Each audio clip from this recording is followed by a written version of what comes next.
Morning, Paul. Hello, friends.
So apparently, did you hear the story about Iowa Wesleyan?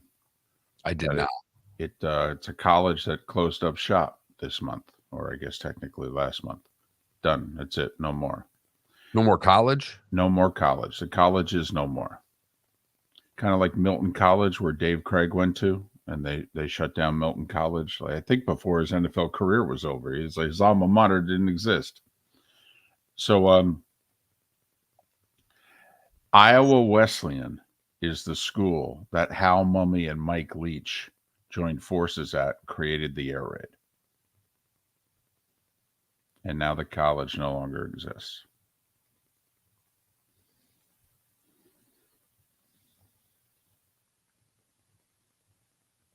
And the reason it was called the air raid was Mike Leach was writing the press releases for Iowa Wesleyan, and he couldn't get any of the stories in like the Des Moines Register. And he said, we need to come up with a catchy name for our offense. They're just printing the score. They're not giving any details. And Hal's like, what? He goes, we need a catchy name. And so Leach thought of air raid, and Mumme went, go with it.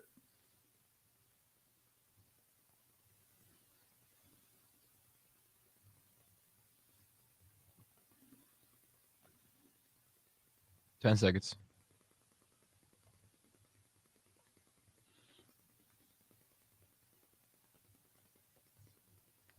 How'd you play it?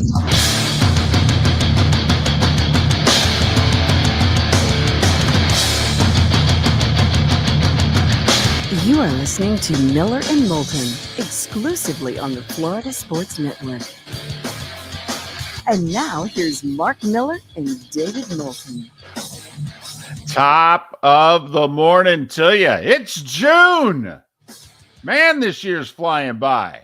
Hope you're having a good week. Thanks for being with us. How the heck are you? Miller and Moulton here on the Florida Sports Network, floridasportsnetwork.com. Top of the morning to you, Mark. How are you? Good morning, David. Doing well. This week's flying by. Love the 4-day work week. Well, we were running for office about 10 or 12 years ago. We were thinking about running as a joint ticket for Congress in Southwest Florida together.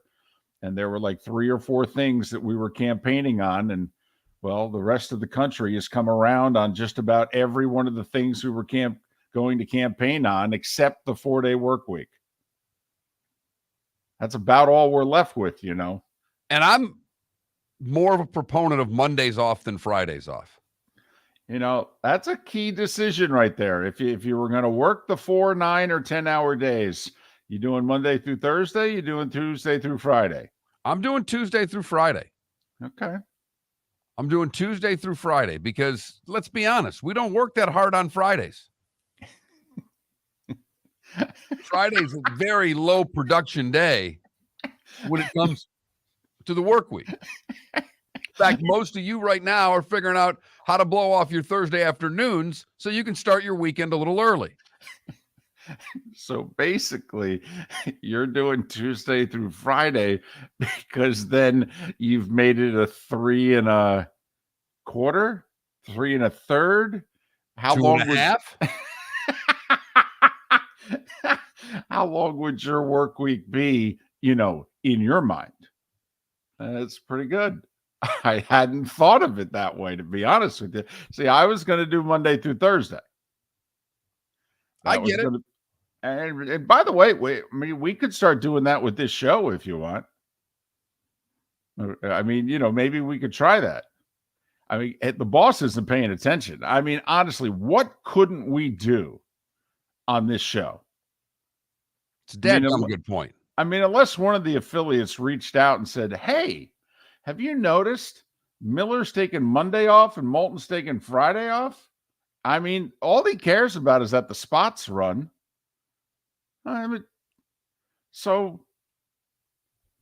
mean, do we both have to be here for the spots to run?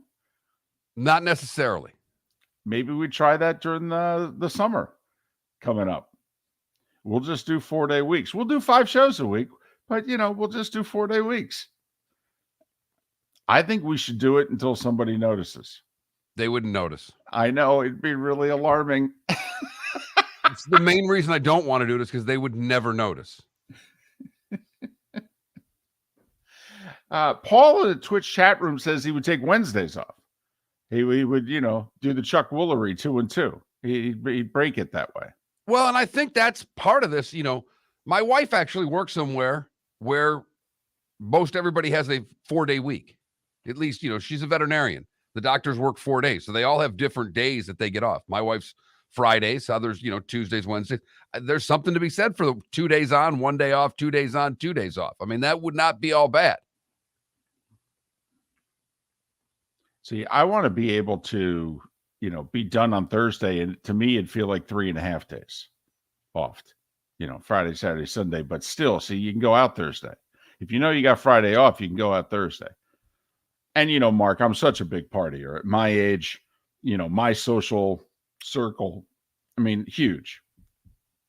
So, that extra half a day, that extra night would really come in handy. Right. I think the wife was in bed at 7:43 p.m. last night. I believe that was 7:43. Well, I mean, there was nothing to watch on TV. The NBA Finals start tonight. I don't blame her. She's got to rest up so she can watch tonight's game. I said, honey, come on. The Gators are about to win a national championship in golf. No? Which, boy, oh boy, quick sidebar. That took a long time. The last few holes, those teens are maybe getting their tips from the PGA Tour. Because, man, they took forever. Forever. I don't blame the match that went 20 holes. They at least played some extra golf. Everyone else. Yeah. Come on now. Hit the damn shot. There's no money riding on this. Except for those of us that bet on it. I mean, come on. Hit the damn shot. Fairways, greens. Come on. Let's go. Here's, by the way, where I thought you were going to go with the sidebar. Here's what I found out.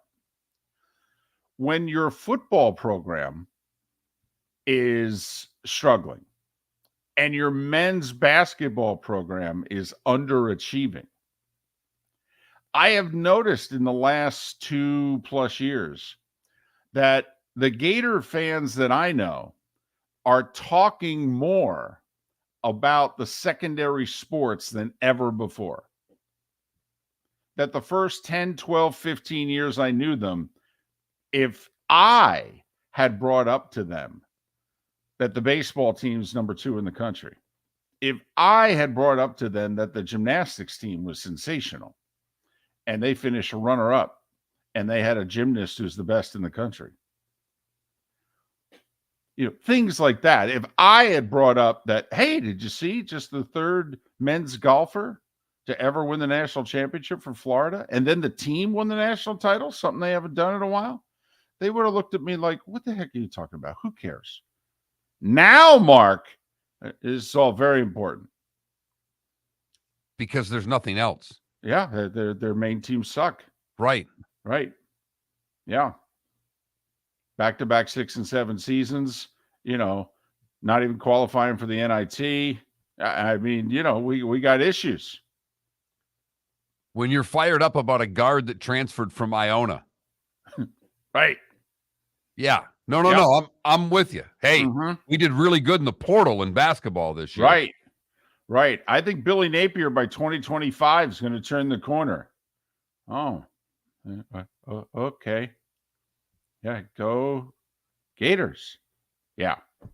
Right. So that's what I've noticed, Mark, in the last few weeks. The Gator folks in my life, all of a sudden I'm getting these texts going, hey, what about this? And meanwhile, I'm looking at the 132 texts this guy sent before me. 130 of them about football, 2 about men's basketball. It's like, what the heck? You're struggling, aren't you there, big fella? So notice that around the workplace today when all of a sudden the Gator fan in your life starts talking about the men's golf team. Just kind of look at them like, you things are tough, aren't you? No. It's going to be okay, really. One day they will be good again. One day. No. No. This is just you. You're getting it off your chest. It's like a therapy session. You're talking about the gymnastics team, the baseball team, the men's golf team. That's just all from a place of pain. We know you'll be good again one day. No idea when that day is going to be. No, I cannot answer that for you. No idea. You can say that, David. You're right. As we progress forward in time, they'll be good again one day. One day. It will happen. I promise. I won't promise. The law of averages say that it'll happen. Of course, we're getting rid of divisions. I think eventually you're going to end up playing 9 conference games, maybe just not right away. But no, you'll be good again. When's the next time the Florida Gators play for an SEC title? Boy, no divisions now. You got to finish in the top 2. I understand. Woo-wee. Put it this way. Do they make it to Atlanta before the decade is out? Right, that's exactly where I was going, David. Poll question? Is it worthy of a poll question? I don't see why not. I mean, you think about it. You got 7 opportunities, right?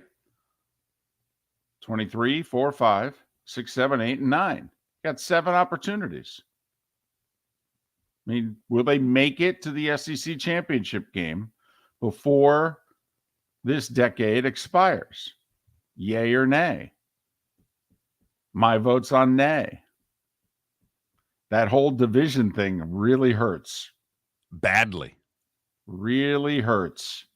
Especially when you're adding an Oklahoma to the mix. And to Texas. Right. Seems to make things a little harder. You had that whole Missouri, Vandy, Kentucky, South Carolina thing going for you. You could use that to your advantage. Now, I mean, who knows? That could get replaced with Alabama, Auburn, Oklahoma, Texas. Who knows? So that's what I've noticed, Mark. Okay. It's really a call for help. 21,000 is our text line if you want to expound on our poll question to any more than a yes or no and give us a David Moulton and here's why. We'll take it at 21,000. I'm just curious if anybody else notices that from a Gator fan or two in their life. But, hey, it turns out that Major League Baseball is going to try to make up 80% of the money the Padres are losing. Well, then don't they have to commit to that for all the other teams when it starts? I mean, that's going to be a lot of money, Mark.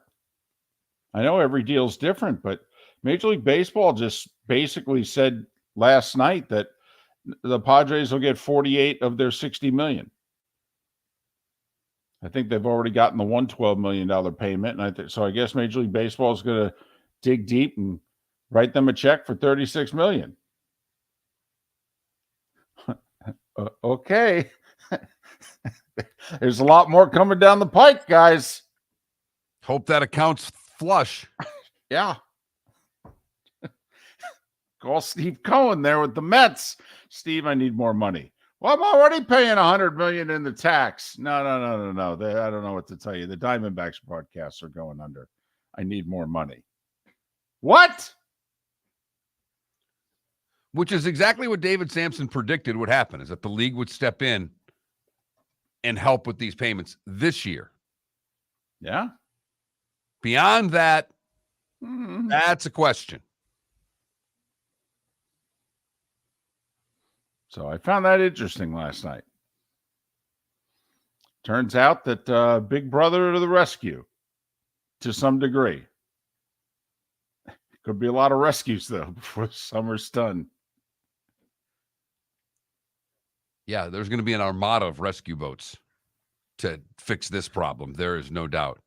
We're excited. Great show for you today. We'll talk some basketball. We'll talk some college football. The starting five is 25 minutes away right here on the Florida Sports Network. Hello, friends and family of Southwest Florida. Are you looking to tap into the electric vehicle market? Well, look no further, because we here at Southwest Florida Golf Carts have just what you need. E-bikes, golf carts, LSVs, scooters, and more. Come down and talk with one of our experienced sales reps, have a soda and a smile, and you could be cruising the streets in your new EV today. Stop by the store or visit our website at flgolfcarts.com and enter for a chance to win $100 off your next purchase by answering John's monthly sports question. Ladies and gentlemen, once again. Yeah. Hi. Excuse me. Hey, the line starts back here. Ma'am, if your party's not here, you're gonna have to go around again. If you had the opportunity to avoid all this, wouldn't you? Salt Live is the official transportation provider of the Miller and Moulton Morning Show, making your trip to and from the airport seamless and stress-free. Salt Live is supported with the help of local partners like the Bayfront Inn. Gather your family and friends and enjoy a leisurely day on the water with a pontoon or deck boat. If you prefer to explore the waterways without a motor, the Bayfront has canoes, standboards, and kayaks. At the end of your journey, enjoy lunch or dinner at the Bamboo Tropical Bar and Grill. The Bayfront Inn, something for everyone on 5th Avenue in downtown Naples. BayfrontInNaples.com. When you need a ride, book with Salt Live Transportation, 308-8686, or book on saltlivetransportation.com. David Moulton for Napa Auto Parts, and Napa Filters. Insist on Napa Filters for your vehicles, or if you're a do-it-yourselfer, only buy Napa Filters. Napa has a filter for almost anything on earth that moves, whether it's motorcycles, foreign and domestic cars, vans, SUVs, earth-moving equipment. You get the idea. Napa Auto Parts, Napa Filters. Insist on them for your vehicles, or if you're a do-it-yourselfer, only buy Napa Filters. You were listening to Miller and Moulton on the Florida Sports Network.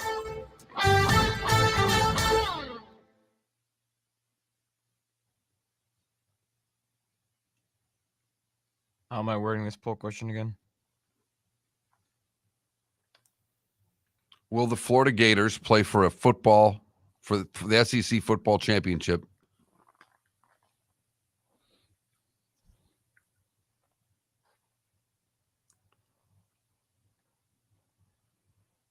Will the Florida Gators play for an SEC championship in football before the decade is out?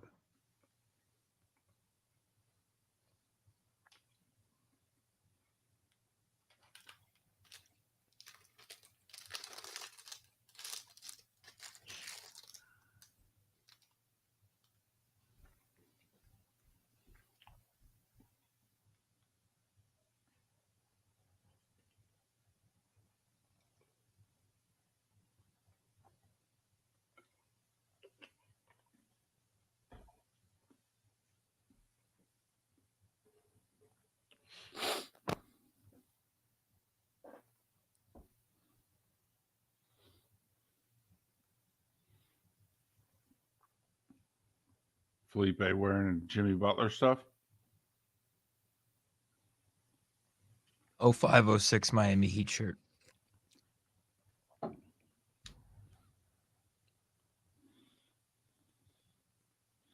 You guys need the officials who work those finals.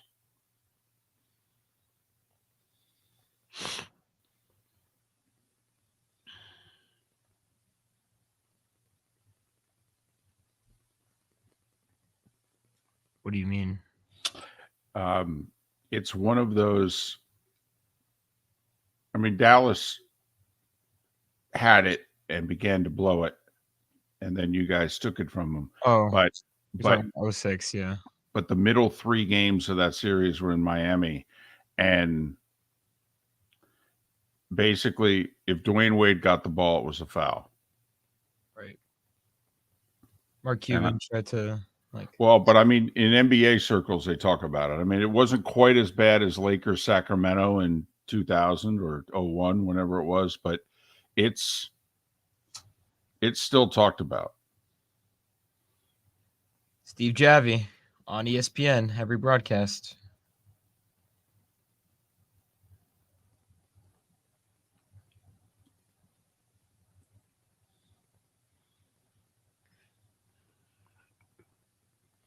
My cousin who lives in Boise texted me last night at about 11 about the Everblades playing Boise in the finals. And I want to text him back at 6:20 and say, I know.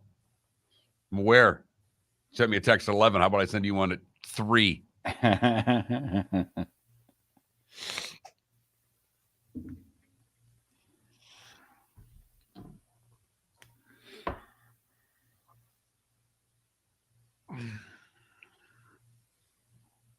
Tell you what, you'd have been sweating if you bet on the Rays yesterday. Oh, my goodness. What? Walk, hit by pitch, error? Next thing you know, bases loaded, 1 out in the 9th.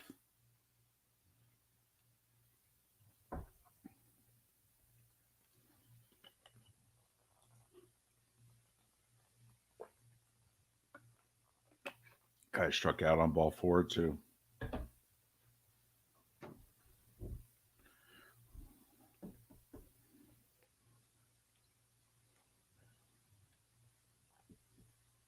Yes, Ambien, they announced the officials for the finals.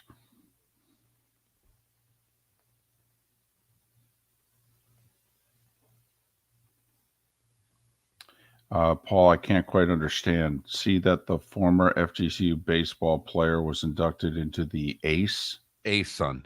Look at the thing below it. Oh, ACE. Probably talked to text and it didn't. Gotcha. I thought it was the Ace Hardware Hall of Fame. He had a side job while he was in college. I know. I thought, I'm like, well, the Las Vegas Aces are women's basketball, so I'm a little confused.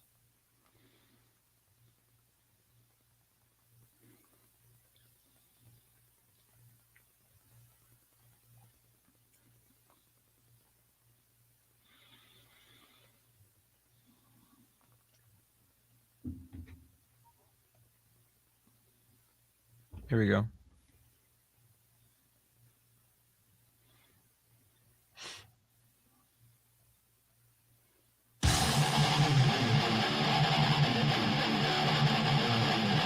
You're listening to Miller and Moulton, exclusively on the Florida Sports Network.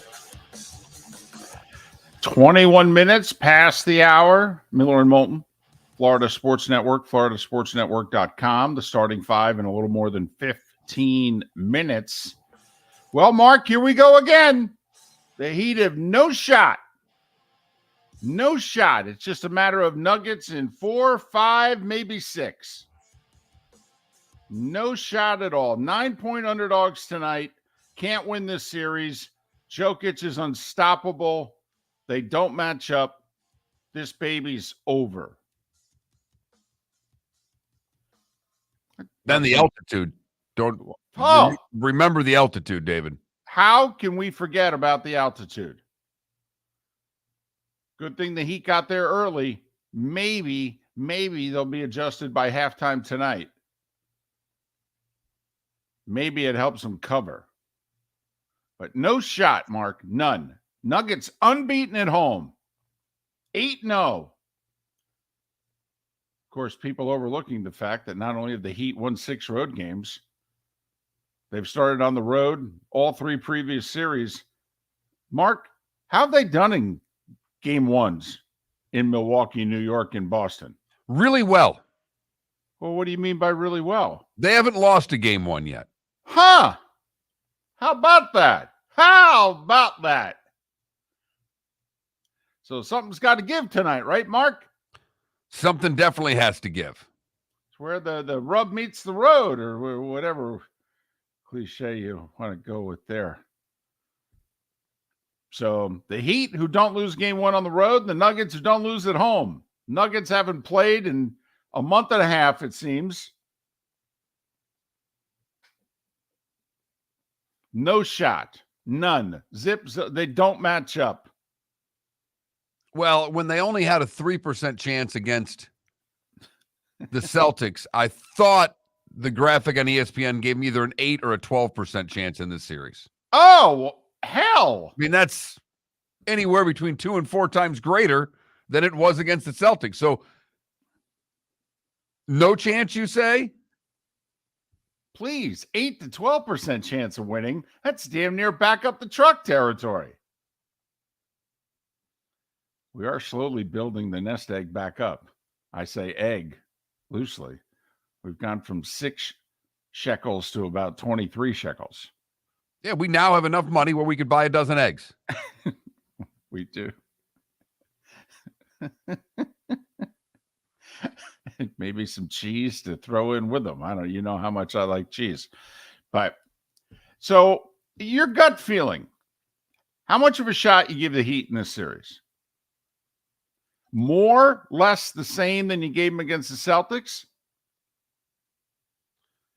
They're obviously going to win the series because I give them less of a shot than I did against the Celtics. I'm trying to figure out, and I'm excited to watch how they defend Jokic. I really am, to see what Spo does. Are they going to play a bunch of zone? Are they going to try to get, not use Bam to guard him? What are they going to do defensively? Are they going to let him score 40 and do everything they can do? And that's what you predicted. Yes. Let him score 40 and try to stop them around him. Listen to an interview with Bam where he just talked about how Jokic tries to get everybody else in the game. Well, that led me to believe that that's what they're trying to take away. Yes. That it was, if you go back to the Phoenix series, Jokic had big game 3 and 4s in Phoenix. I mean, I think game 4, he had like 52 or something like that. Denver lost both those games. Now, the Suns had to score like $120 to win those games. But Booker and Durant combined for, I think, like 76 points in the one game and 83 points in the other.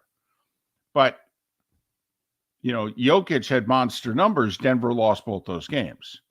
Like, to me, and this sounds crazy because he's arguably the MVP in the league, even though he didn't win it this year.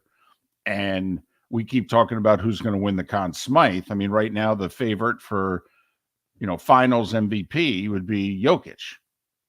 I mean, I think that's a fair statement to make, right? Absolutely. But to me, if I'm the Heat, I can't let Jamal Murray continue to average 28 points a game. Honestly. I'm okay with Jokic. Jokic's averaging like 30, 13, and 10. I mean, he's averaging a triple-double. But Jamal Murray's averaging 28 a game. I can't live with that. I've got to back that down to 20. Yeah. And that's significant. Oh, yeah, it's 8 points. I mean, if nothing else, that should give me a cover, right? But, I mean, Mark, here's how crazy I think Spo's going to go in this series. I think we're going to see Udonis Haslem. No. Stop it. Yep. No. Yes. Hear me out. Darvin Ham, on 2 separate occasions in the Lakers-Nuggets series, brought Tristan Thompson out of mothballs for a couple of 2-3 minute stretches on Jokic. Just listen. I got nobody who can guard him. Okay, I'm tired of, I don't tire out AD. I don't tire out this guy. I don't pick up fouls on my key players. I actually think that we'll see at some point in this series, he'll put Haslem in for 2 minutes, okay, just to buy some time, pick up a foul so it's not on Bam, etc. I mean, Udonis Haslem is 167 years old. Tristan Thompson is 32 years old. Okay. I will take that bet right now. Okay. Fair enough. Unless someone gets injured, that's not happening. Well, trust me, this is the Heat. That's a possibility the way these things have gone. Yeah. But I really think that Spo's going to get unbelievably creative, and that also he's going to throw like 6 different looks at Jokic. And one of them for a 2 to 3 minute stretch is going to be Haslam. Well, take out the last sentence of what you said. I do agree with the 6 different. I mean, they'll throw everything they have to throw at him defensively. That I agree with the exception of bringing senior citizens out of the crowd to guard him. I don't think that part will happen. Now, the Heat fan inside of me is begging for this to happen, but it's not going to happen. Okay. All right. Listen, obviously, my basketball knowledge, you can take it with however much salt you want. But I'm trying to keep Bam off of Jokic. I'm going so many other ways. I really am. Now, I may bring Bam over as the double team. Okay, but I'm going small on Jokic. I'm going with quickness. I want to harass him when he's dribbling the ball up the court. All right. I want to be trying to take the ball out of his hands and not set up the offense. You know, if I'm using Bam on Jokic, I'm using it as the guy who comes over for the double team. Pass over him. And I do think they play a lot of zone. And they make the Nuggets beat them from 3 like the Celtics couldn't. No one plays zone defense quite like the Miami Heat. It's something Spo has relied on his entire coaching career, and it has given him 3 championships. I do think it needs to be pointed out, though. The Denver Nuggets have a real NBA head coach. That will help them a lot more. Boston could have used one of those. Mike Malone can coach a little bit. But when you play a zone, you're challenging teams to beat you with a 3. Yep. And that's the method to win, is to be able to shoot. Boston couldn't. Right. And Denver's got the guys to beat them. I mean, they've hit their shots most every game of the playoffs. It's a deep team, too. But so there you go. First question of the day involving the Heat and the Nuggets. Do you give Miami a better chance than you did against the Celtics, as good a chance, or even less of a chance? Damn, we're already ready for another poll question. Wow. What is going on around here? It's June, okay? You got to start the month off with a bang. You know, start the month off with a Mike Breen. You know, it's June. Maybe even a double bang. Miller and Moulton. As I mentioned, we got a pretty good show lined up for you today. Pat Garrity to talk some NBA, Josh Pate to talk some college football, the starting 5 coming up on the other side right here, Florida Sports Network. David Moulton for Napa Auto Parts, and Napa Filters. Insist on Napa filters for your vehicles, or if you're a do-it-yourselfer, only buy Napa filters. Napa has a filter for almost anything on earth that moves, whether it's motorcycles, foreign and domestic cars, vans, SUVs, earth-moving equipment. You get the idea. Napa Auto Parts, Napa filters. Insist on them for your vehicles, or if you're a do-it-yourselfer, only buy Napa filters. Hello, friends and family of Southwest Florida. Are you looking to tap into the electric vehicle market? Well, look no further, because we here at Southwest Florida Golf Carts have just what you need. E-bikes, golf carts, LSVs, scooters, and more. Come down and talk with one of our experienced sales reps, have a soda and a smile, and you could be cruising the streets in your new EV today. Stop by the store or visit our website at flgolfcarts.com and enter for a chance to win $100 off your next purchase by answering John's monthly sports question. Ladies and gentlemen, once again. Hi. Excuse me. Hey, the line starts back here. Ma'am, if your party's not here, you're going to have to go around again. If you had the opportunity to avoid all this, wouldn't you? Salt Live is the official transportation provider of the Miller and Moulton Morning Show, making your trip to and from the airport seamless and stress-free. Salt Live is supported with the help of local partners like the Bayfront Inn. Gather your family and friends and enjoy a leisurely day on the water with a pontoon or deck boat. If you prefer to explore the waterways without a motor, the Bayfront has canoes, standboards, and kayaks. At the end of your journey, enjoy lunch or dinner at the Bamboo Tropical Bar and Grill. The Bayfront Inn, something for everyone on 5th Avenue in downtown Naples. BayfrontInNaples.com. When you need a ride, book with Salt Live Transportation, 308-8686. or book on saltlifetransportation.com.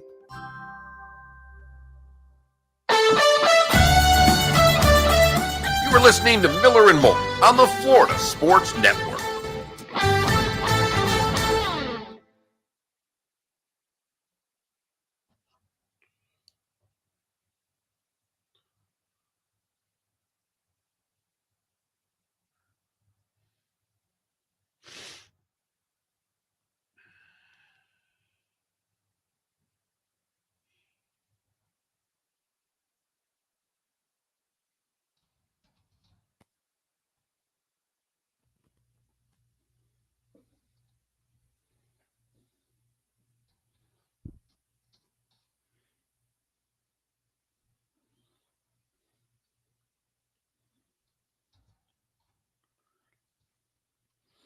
Paul, they took the center standing in the paint for the whole possession out of the game unless the other guy's center is standing in the paint. So if you watch closely, a lot of times when the Heat play their 3-2 zone, the two guys low are right on the edge of the lane. And they only enter the lane if the other team puts a guy in the lane.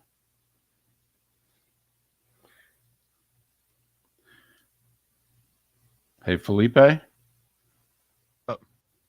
Since you're the basketball guy, you know, Denver's going to attack. If Miami plays the same zone they did against Boston, Denver's going to attack it the one way Boston hardly ever did, except for game 5 and 6.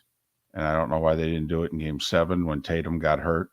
They're going to put Jokic on the free throw line. Oh, yeah. And Denver will just throw the ball to Jokic at the free throw line. That's the problem with the same zone that they used against Boston. Boston stayed on the perimeter, dribbled it around the perimeter. Right. Denver will just throw to Jokic at the free throw line. Jokic will eat that paint. So that's why they're going to have to come up with something different. At the very least, make it a 2-1-2. I just have to double Jokic every time. And even that is...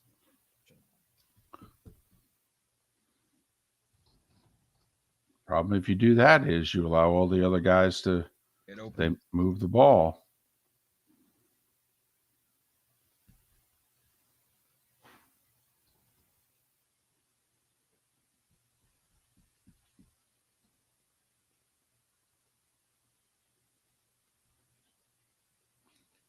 Also, ambient back then, the game went through the center.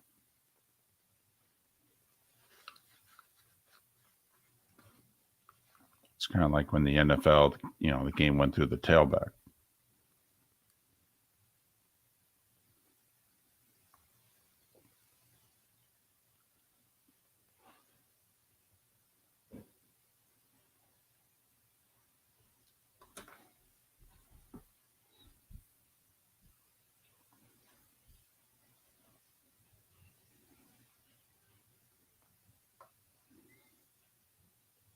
Did you see the tweet yesterday on Namath's 80th birthday about Namath and Unitas?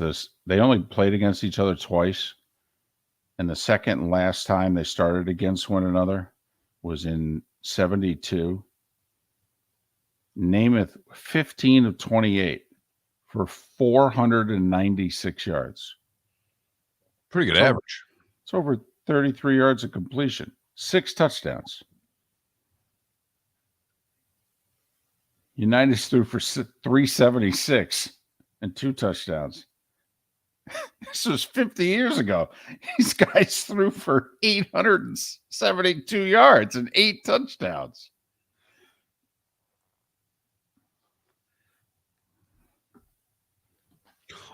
Ambient, I'm rooting for the Heat. I think the Nuggets win in 5.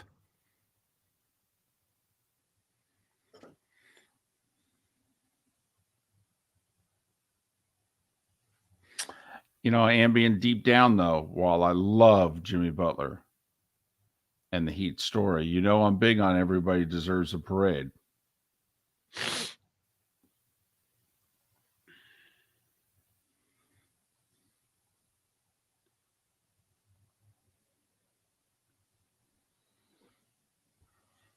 10 seconds.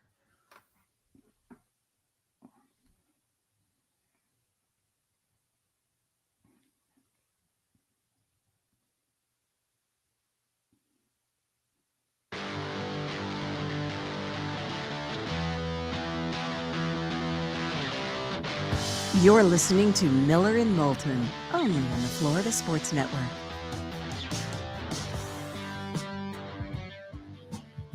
"22 minutes before the hour. Pat Garrity will join us in the 8 o'clock hour. Former Orlando Magic player, worked in the front office, now covers the NBA. We'll dive into the finals. Josh Pate, don't know if anybody, Mark, would you agree with this? In the 2020s anyway, has anybody covered college football on a regular basis and been more informative, more entertaining than Josh Pate? Very entertaining. The informative part, I think I think Bud Elliott, I think there's a lot of guys that are as informative. Josh is entertaining as well and does a great job. So fired up to have Josh back on the show today. From 24/7 Sports, he'll join us 2 hours from now. Right now, it is time for The Starting Five. 5 stories you need to know. It's the Starting Five on Miller and Moulton. Here's number 1. Well, number one's the NBA Finals. They get underway tonight. Denver Nuggets in it for the first time. Hosting the Heat, they're 9-point favorites. They're overwhelming favorites to win the series. Almost the biggest betting favorite as the Celtics were. Nuggets are 8-0 at home. That's okay. The Heat have won 6 road games, including game 1 on the road and all 3 previous series. Something's got to give tonight. 8:30 ABC with the call. Anybody picking the Heat? Felipe. Are we sure? I mean, Of course he is. He didn't pick them to beat the Celtics. No, didn't pick him to beat the Bucks either. there are no bounds to this Miami Heat team. Right. No. We got all that. We got the cliches. We can fill them in for you. Would you put money on the Heat? Tonight? Yes. No. For the series, Felipe. For the series. It's really simple. Well, I don't bet on sports. So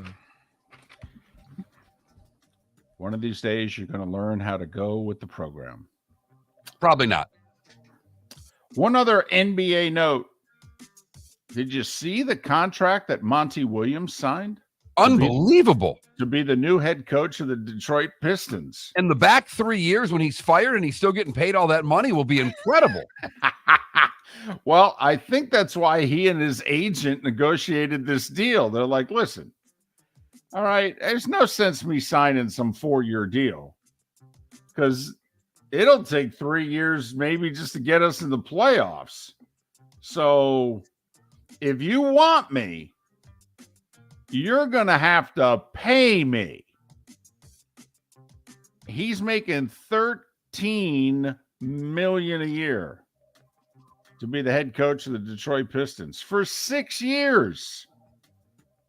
Damn. So Nick Nurse fired in Toronto. He's in Philly. Monty Williams fired in Phoenix. He's in Detroit. We got what? Toronto and Phoenix, correct? That's who we have left. Toronto and Phoenix, I think. Milwaukee, Philly, Detroit, they're all taken care of. I think that covers it. Also, yesterday in basketball was a big day. Guys had till last night to decide, are they in the draft or are they going back to college? And in some cases, guys decided to go back to college, but also transfer.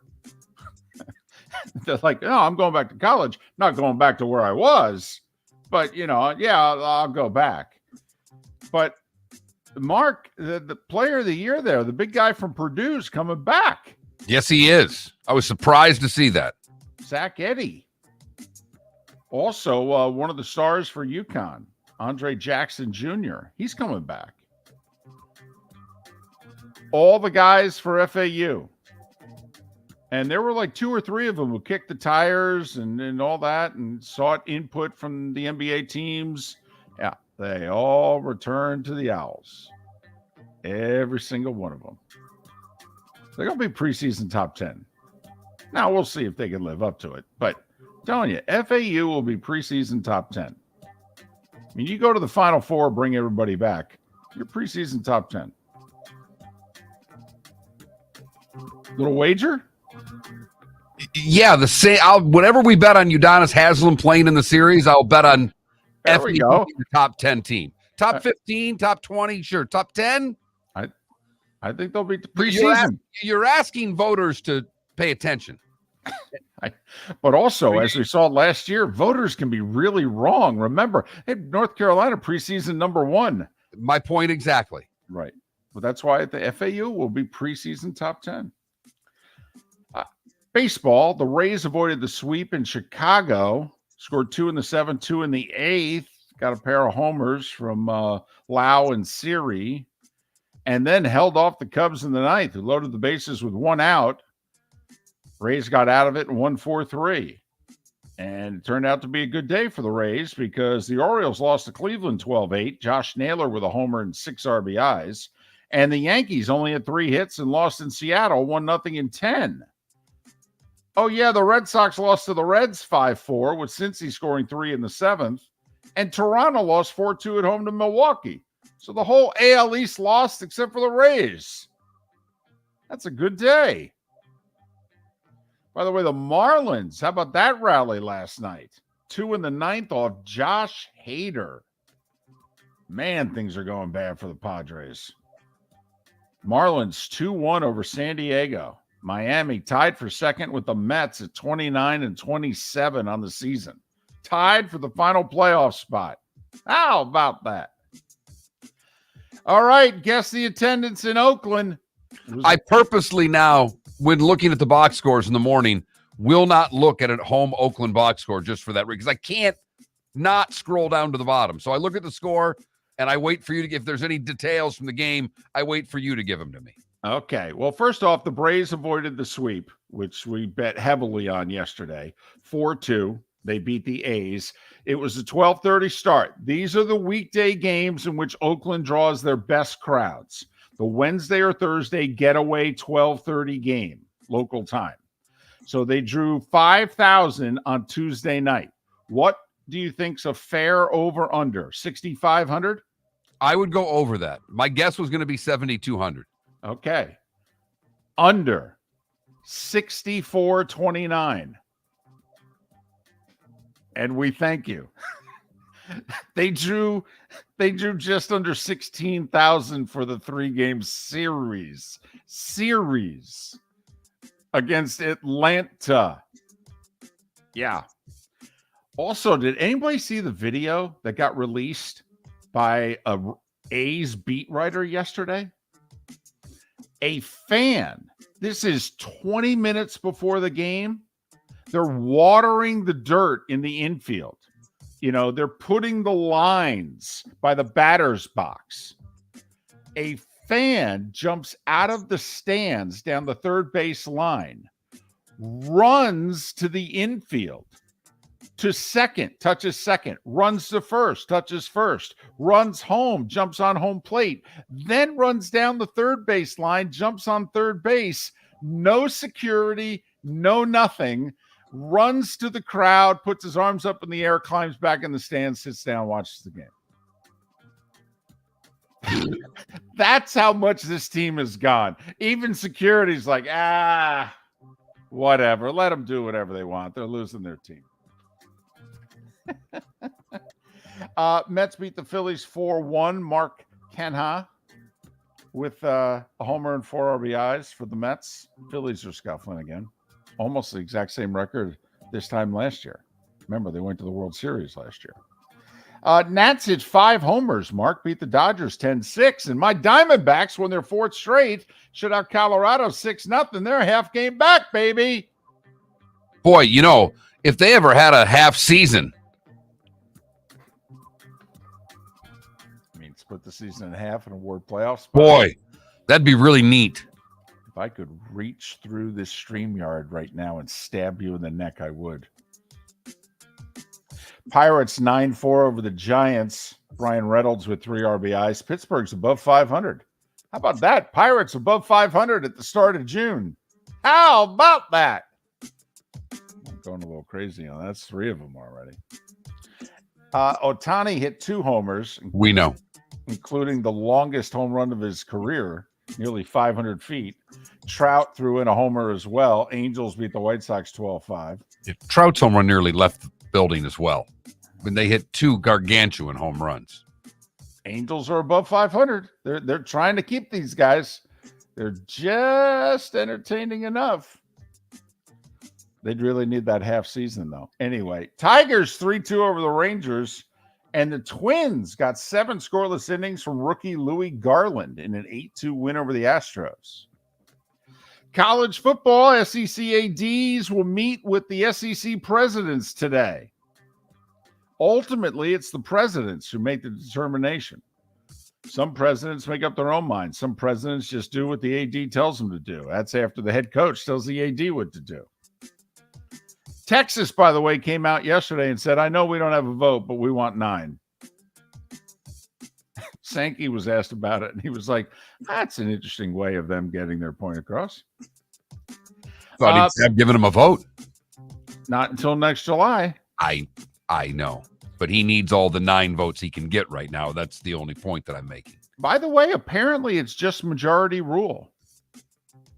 So they only need 8 out of 14 votes here to get 9 games. Think about then how much this has deteriorated if they're not confident they can get 8 votes. When they thought going in that they had 10. Well, what they didn't count on was a lot of the have-nots being against this simply because they need to get to their 6 games to get to a bowl game. By the way, if they go with the 8-game schedule or continue with it, the one permanent opponent for each team will be, for Florida, it'll be Georgia. For Alabama, it'll be Auburn. For Tennessee, it'll be Vandy. For South Carolina, it'll be Kentucky. Mississippi State and Ole Miss will play. LSU and A&M will play. Oklahoma and Texas will play. And Arkansas and Missouri will play. Every other rivalry that you can think of is vulnerable. French Open, American women, Jessica Pegula, the 3rd seed, won. So did Sloane Stephens and Peyton Stearns. 3 top 20 seeds, losers in the second round on the women's side yesterday. Top seed Carlos Alcaraz and 3rd seeded Novak Djokovic advanced. American Sebastian Corda was upset. NHL, Toronto hired former Calgary GM Brad Treliving as their general manager. Seattle extends their general manager, Ron Francis, for 3 more years. Stanley Cup Finals get underway Saturday in Vegas. College golf, the Gators won the national title. They beat Georgia Tech. PGA, the Memorial gets underway today. John Rahm, earlier this week, said, I think the LIV guys should be allowed to play in the Ryder Cup. Remember, it's the European side right now that is not allowing the LIV guys to play in the Ryder Cup. Rahm teamed with Sergio last time. And even though the Euros got their butts kicked, those two together played well. They were the best thing Europe had going in that Ryder Cup in Wisconsin a couple years ago. This is Rahm's way of publicly saying, I was kind of hoping you'd pick Sergio and we'd do the whole Spaniard team thing again. He's only won the most Ryder Cup points in European history. I'm just saying. And that, Mark, at 9 minutes before the hour was... That was the Starting 5 every weekday morning at this time on Miller and Moulton. Text line is open at 21,000 people chiming in on the couple of questions we've asked already. You know, someone just asked, will UF or Miami make it to a conference championship game first? Oh, Miami. We asked when the Gators are going to make the SEC championship next. This Gators fan says, I'm a Gators fan, and I don't see it happening with Napier holding the reins. Oh, that's not good. And a Heat fan just chimed in saying, David, are you going with quickness or are you going with Udonis Haslem? Both. Don't think Both. that's possible.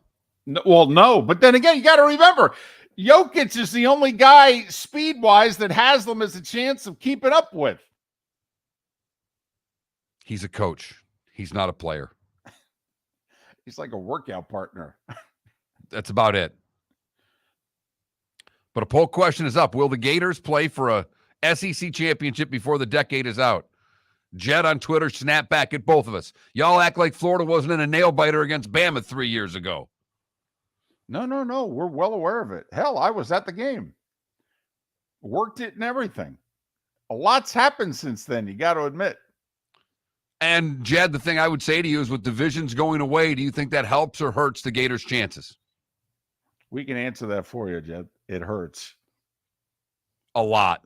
Schedule's probably going to get tougher. And right now, your roster pales in comparison to the top half of the league. We're just saying. When we come back, the Cheez-It Bowl is dead. Hello, friends and family of Southwest Florida. Are you looking to tap into the electric vehicle market? Well, look no further, because we here at Southwest Florida Golf Carts have just what you need. E-bikes, golf carts, LSVs, scooters, and more.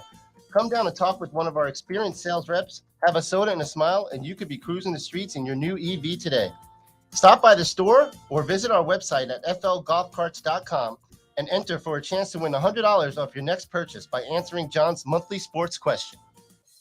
Ladies and gentlemen, once again. Hi. Excuse me. Hey, the line starts back here. Ma'am, if your party's not here, you're going to have to go around again. If you had the opportunity to avoid all this, wouldn't you? Salt Live is the official transportation provider of the Miller and Moulton Morning Show, making your trip to and from the airport seamless and stress-free. Salt Live is supported with the help of local partners like the Bayfront Inn.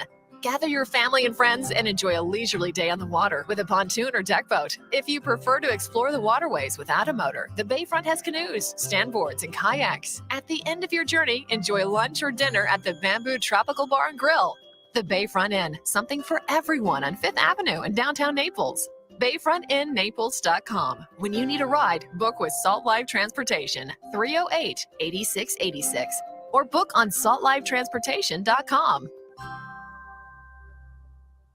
David Moulton for Napa, Napa Auto Parts, and Napa Filters. Insist on Napa filters for your vehicles, or if you're a do-it-yourselfer, only buy Napa filters. Napa has a filter for almost anything on earth that moves, whether it's motorcycles, foreign and domestic cars, vans, SUVs, earth-moving equipment. You get the idea. Napa Auto Parts, Napa filters. Insist on them for your vehicles, or if you're a do-it-yourselfer, only buy Napa filters. Miller and Moulton here for the Clutch Vodka Play of the Day. Mark, remember Nick Charles, Fred Hickman, the CNN Play of the Day? Yeah, CNN did a nightly sports show. That was a while ago. Yes, it was. Just work with me. Everyone liked the pod, the Play of the Day. So how about we have the Clutch Vodka Play of the Day? Sounds good. Fun. Smooth. Like Clutch Vodka. Listen weekday mornings for the Clutch Vodka Play of the Day. That's Clutch with a K. Located on the East Trail, locally owned Naples Tiki Bar and Grill is an outdoor eatery next to the Hitching Post Shopping Center. Island-inspired food with a true tiki theme. The best place in Naples to enjoy the beautiful weather in Southwest Florida. The Naples Tiki Bar and Grill offers a great menu for dine-in or takeout. Enjoy our famous pulled pork, huge burgers, and tiki bar cocktails. Don't miss happy hour every day from 3 to 6 and live music 7 days a week. See you soon at the Naples Tiki Bar and Grill, 11498 Tamiami Trail East. You were listening to Miller and Moulton on the Florida Sports Network.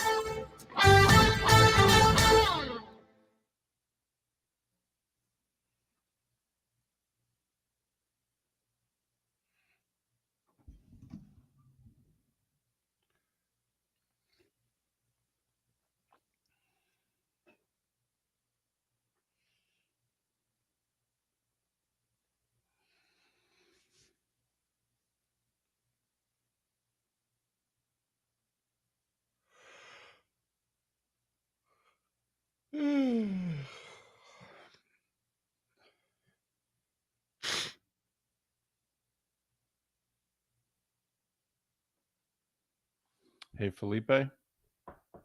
Yeah. This is a radio show. Okay. Not everything is so literal. When we're doing a segment, Okay. And we're talking about, hey, would you bet on the Heat?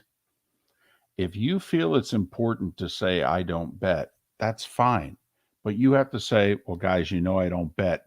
But if you ask me, who do I think is going to win? I'd pick blank. Think of every segment as a car going down the road. You never want the car to have to slam on the brakes or crash into something. And when we go to you, we're going to broaden the conversation, bring you into it. And we brought up two things in that last segment, and you slammed on the brakes both times. And it's like, well, shit, no reason to talk to Felipe for the rest of the show. I mean, do you get that? Yes. So, you can, if it's important to you to say, listen, I don't gamble, you can start it by saying, well, guys, you know I don't gamble. But if it was your money, or if you're asking me who I'm picking, okay, that's fine. Because that's basically when we say, hey, who you betting on, we're basically asking who you picking to win. So just keep in mind the entertainment part. This is not a literal thing. And you can always go back and clarify if it's that important.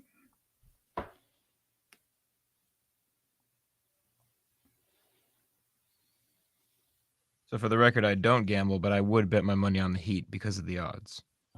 Okay. There you go.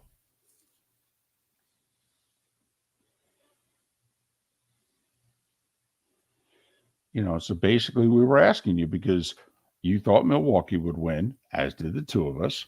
All right. You thought Boston would win, as did the two of us.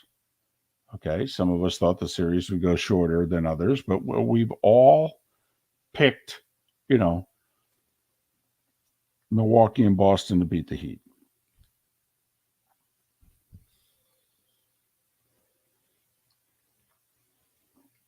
So basically, it sounds like you're saying I give them a better chance against the Nuggets than I gave them against the Bucks and the Celtics.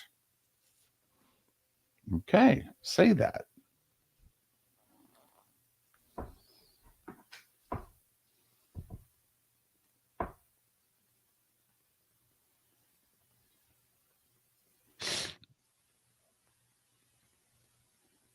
Here we go.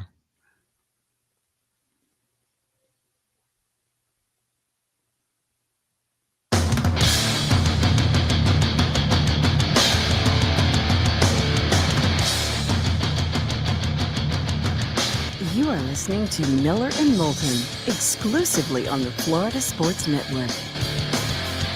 And now, here's Mark Miller and David Moulton. Top of the morning to you. It's June 1st. That means the NBA Finals are upon us. It means the Stanley Cup Finals are nearly upon us.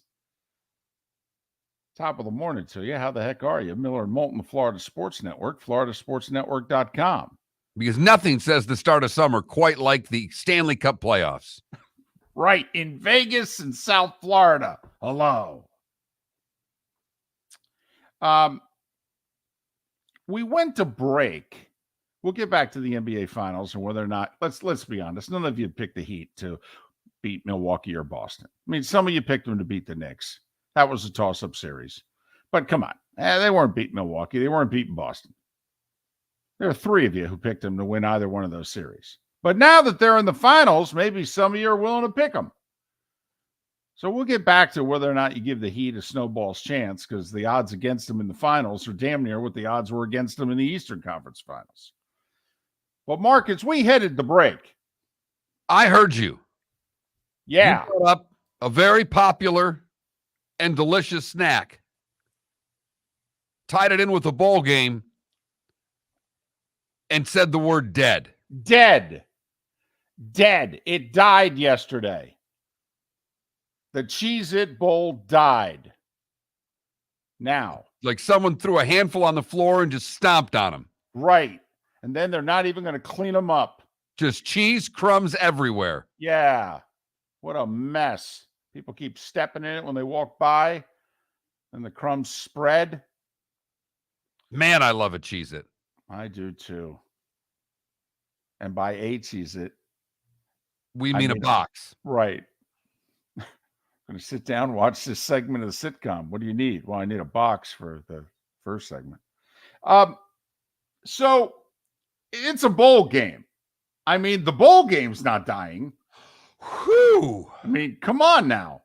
It's important that we have two mediocre teams play one another in late December, damn it, on ESPN2 on a Wednesday at 5 o'clock, okay? That's important. Get your priorities straight. But, Mark, the Cheez-It Bowl is now the Pop-Tarts Bowl. What a trade. I mean, you're going from, and I don't know what you put Cheez-It at. Underrated, rated correctly, but it's not, it's certainly not a potato chip. It's not a pretzel. It's not a, right. No, it's not really a bar snack even. I mean, you don't get Cheez-Its in the places you get a lot of other snacks. Now, don't get me a great wrong. Snack. It should be, but it's not. You're more likely to get a goldfish at a bar than you are a Cheez-It, which in and of itself is wrong. Right. I mean, you're more likely to get peanuts than a Cheez-It. I mean, come on. Who would choose a peanut over a Cheez-It? But now the folks in Orlando are choosing a Pop-Tart over a Cheez-It. Got to admit, that's a tough call for me. If you put that in a poll question, which bowl would you prefer, Cheez-It Bowl or Pop-Tarts Bowl? Wow, that's tough. Right, because with Cheez-It, yeah, I know that they've got some varieties now and they do different things, but a Cheez-It's a Cheez-It. Correct. Pop-Tart in and of itself, you're talking what flavor you going with. Exactly. So in your mind, the Pop-Tarts Bowl is the best flavored Pop-Tart in your life. Very versatile, the Pop-Tart Bowl. Yes. And in your mind, it's, do you like them toasted or not toasted? Some people just open the wrapper and go. I prefer them toasted. I do too. But many a time, I can't wait. it's a last option breakfast and you're walking out the door and you don't have those two. When I was doing Pop-Tarts, it was basically an out the door type of meal. So I'm curious because, Mark, you and I are of the age in which we will remember every one of these bowls. I am convinced of it. But I am curious, Felipe, keep track as to how many of these bowls that you remember or that you think you have heard of. Because half of these bowls took place before you were with us. And by that, I don't mean on the show. So, Mark, it started with the Blockbuster Bowl. And then it became the CarQuest Bowl. All right, hold on, because I've got to get my history of this bowl in front of me because I've attended. I mean, you have to understand, for a lot of years, this was a bad Big Ten team. Where did I go to school? At a bad Big Ten team. So I've been to this Orlando Bowl on a couple of occasions. Okay. Well, and I don't think I ever made a Blockbuster Bowl. I'm guessing that was in the 90s, maybe late 80s, but I'm guessing, that was 30 years ago, the Blockbuster Bowl, which became the CarQuest Bowl, which then became the MicronPC.com Bowl. Very trendy, very edgy. Which then became the Tangerine Bowl, sponsored by the state of Florida, the Visit Florida Tangerine Bowl. Then the state of Florida said, well, listen, the game's in Florida. We're getting the 4-hour infomercial anyway. Do we really have to spend taxpayers' money on this? How about if we go find a corporate sponsor? So then the Visit Florida Tangerine Bowl became the Mazda Tangerine Bowl. which became, Mark, the Champs Sports Bowl. That's the one I attended. I saw Matt Ryan's last game with Boston College beat Sparty. I was going to say, we did that game on CBS. So just so you know, 1, 2, 3, 4. So you saw the sixth such bowl. Okay, the Champ Sports Bowl became, you may have gone to this also, the Russell Athletic Bowl. Might have attended one of those. Which then became the Camping World Bowl. Which became the Cheez-It Bowl. And now, and for how long, it will be the Pop-Tarts Bowl. Wasn't this, is the Sun Bowl, isn't that the Frosted Flakes Bowl now? Yeah. The Tony the Tiger.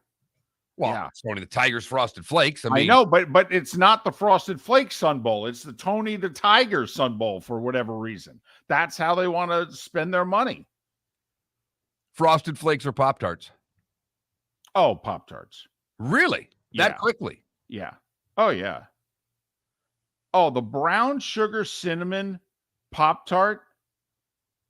Oh, no. When I'm on death row, Mark, oh, no. We're starting the day off with multiple brown sugar cinnamon toasted Pop-Tarts.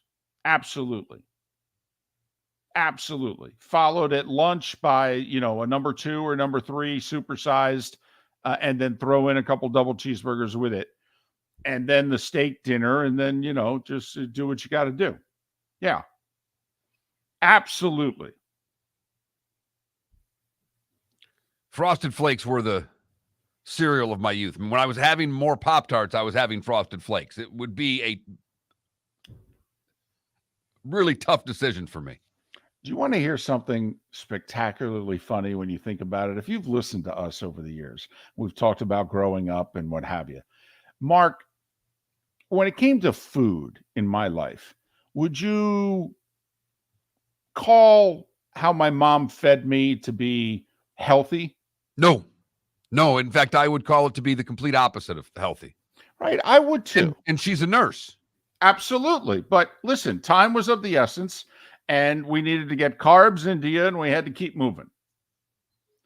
So what's funny is, for as unhealthy as my childhood diet was, and by the way, I have no regrets. Okay, I would do this all over again. All of my friends were jealous as hell of how I ate.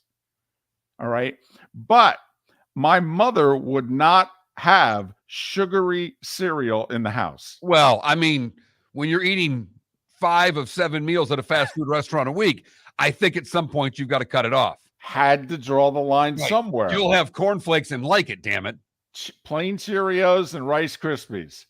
Mark, if cornflakes showed up at the house, I thought like a truck turned over and my mom pulled over and picked up some boxes. It's like, hold on, you splurged for cornflakes? I didn't think I was worth cornflakes. Wow. But yes, the cereal I had growing up was either plain Cheerios or Rice Krispies. That's it. Had to go over to the grandparents' house to get the sugar. Yeah, I mean, I was lucky. I was big on the 6-pack there. The small box cereals. It had your Frosted Flakes, your Apple Jacks, your Lucky Charms. Yeah, but they were too small. Not when you're a little kid. One box was perfect. No way. I would have run away from home if my mom or grandparents had put one little box of cereal in front of me and said, here. My mom didn't put the box in front of me. I don't know what world you lived in. I got up and did it myself. This isn't 2023 where parents did everything for the children. You and I grew up in a generation where get up and get your breakfast. And you know why we had Pop-Tarts? Because we woke up so late, we didn't have time to pour milk over cereal, and you're running out the door stuffing a Pop-Tart down your throat, getting yelled at by your mother for sleeping too long. Or in your case, getting a shoe thrown at you. One or the other. It was great. The older I got, she had to leave for work before I had to leave for school. It was fantastic. So, So for the record, the Blockbuster Bowl became the CarQuest Bowl, became the MicronPC.com Bowl, became the Visit Florida Tangerine Bowl, became the Mazda Tangerine Bowl, became the Champ Sports Bowl, became the Russell Athletic Bowl, the Camping World Bowl, the Cheez-It Bowl, and now it's the Pop-Tarts Bowl. That sounds like the history of the stadium name where the Dolphins play. Totally. Good call. Always love the 1 year of Landshark Stadium. Oh, yeah. Bad beer, worse stadium. Better now. Oh, much better now. Now they stuck all the dough into it. It's just fine. That's but at that point, I'm sorry, Mark. You're right. My bad. no. But at that point, it was not the best place. But I'll tell you what, the Pop-Tart Bowl, it's here to stay for at least on average, 2 or 3 years. That's 10 bowl names, baby. Look up how long we've been having this. When they started with the Blockbuster Bowl, what do you think we're averaging? About 3.4 years a name? Longer tenure, this bowl game or an NHL coach trying to figure out which. Miller and Moulton, Florida Sports Network. David Moulton for Napa, Napa Auto Parts, and Napa Filters. Insist on Napa filters for your vehicles, or if you're a do-it-yourselfer, only buy Napa filters. Napa has a filter for almost anything on earth that moves, whether it's motorcycles, foreign and domestic cars, vans, SUVs, earth-moving equipment. You get the idea. Napa Auto Parts, Napa filters. Insist on them for your vehicles, or if you're a do-it-yourselfer, only buy Napa filters. Miller and Moulton here for the Clutch Vodka Play of the Day. Mark, remember Nick Charles, Fred Hickman, the CNN Play of the Day? Yeah, CNN did a nightly sports show. That was a while ago. Yes, it was. Just work with me. Everyone liked the pod, the Play of the Day. So how about we have the Clutch Vodka Play of the Day? Sounds good. Fun. Smooth. Like Clutch Vodka. Listen weekday mornings for the Clutch Vodka Play of the Day. That's Clutch with a K. Located on the East Trail, locally owned Naples Tiki Bar and Grill is an outdoor eatery next to the Hitching Post Shopping Center. Island-inspired food with a true tiki theme. The best place in Naples to enjoy the beautiful weather in Southwest Florida. The Naples Tiki Bar and Grill offers a great menu for dine-in or takeout. Enjoy our famous pulled pork, huge burgers, and tiki bar cocktails. Don't miss happy hour every day from 3 to 6 and live music 7 days a week. See you soon at the Naples Tiki Bar and Grill, 11498 Tamiami Trail East. Hello, friends and family of Southwest Florida. Are you looking to tap into the electric vehicle market? Well, look no further, because we here at Southwest Florida Golf Carts have just what you need. E-bikes, golf carts, LSVs, scooters, and more. Come down and talk with one of our experienced sales reps, have a soda and a smile, and you could be cruising the streets in your new EV today. Stop by the store or visit our website at flgolfcarts.com and enter for a chance to win $100 off your next purchase by answering John's monthly sports question. You were listening to Miller and Moulton on the Florida Sports Network.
How did Outback dumped their bowl last year too, right? That was the Tampa Bay Bowl last year. It's now the ReliaQuest Bowl. Got a couple of texts here, and I got a little non-sports thing again if you want to go there. Oh. Get us through 5-6 minutes, do the pod. And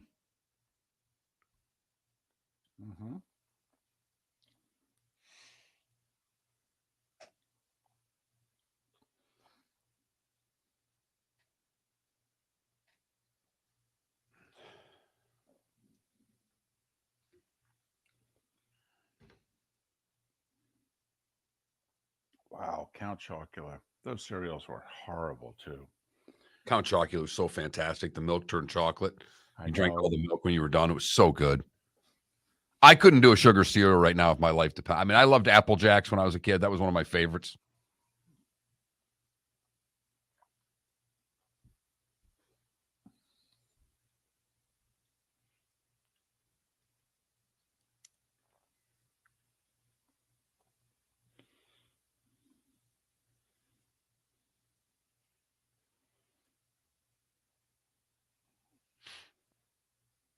Count Chocula showed up. There it is. How about them Gators, national champs? Yeah. I mean, congratulations on that golf title, Super Joe.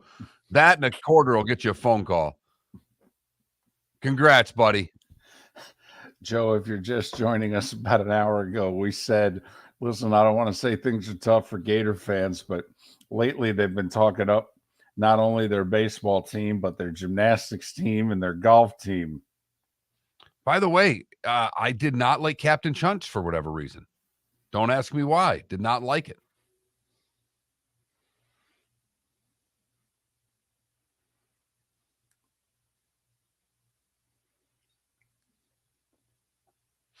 Airport. There's still a few in Manhattan, believe it or not. They're hysterical. If you ever go to New York City, you're like, I'll be damned. Look at that.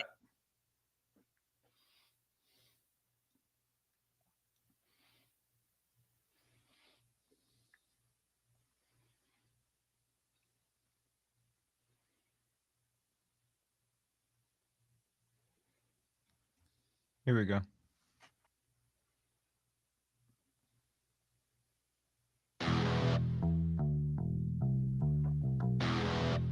You're listening to Miller and Moulton, only on the Florida Sports Network. And now, here's Mark Miller and David Moulton.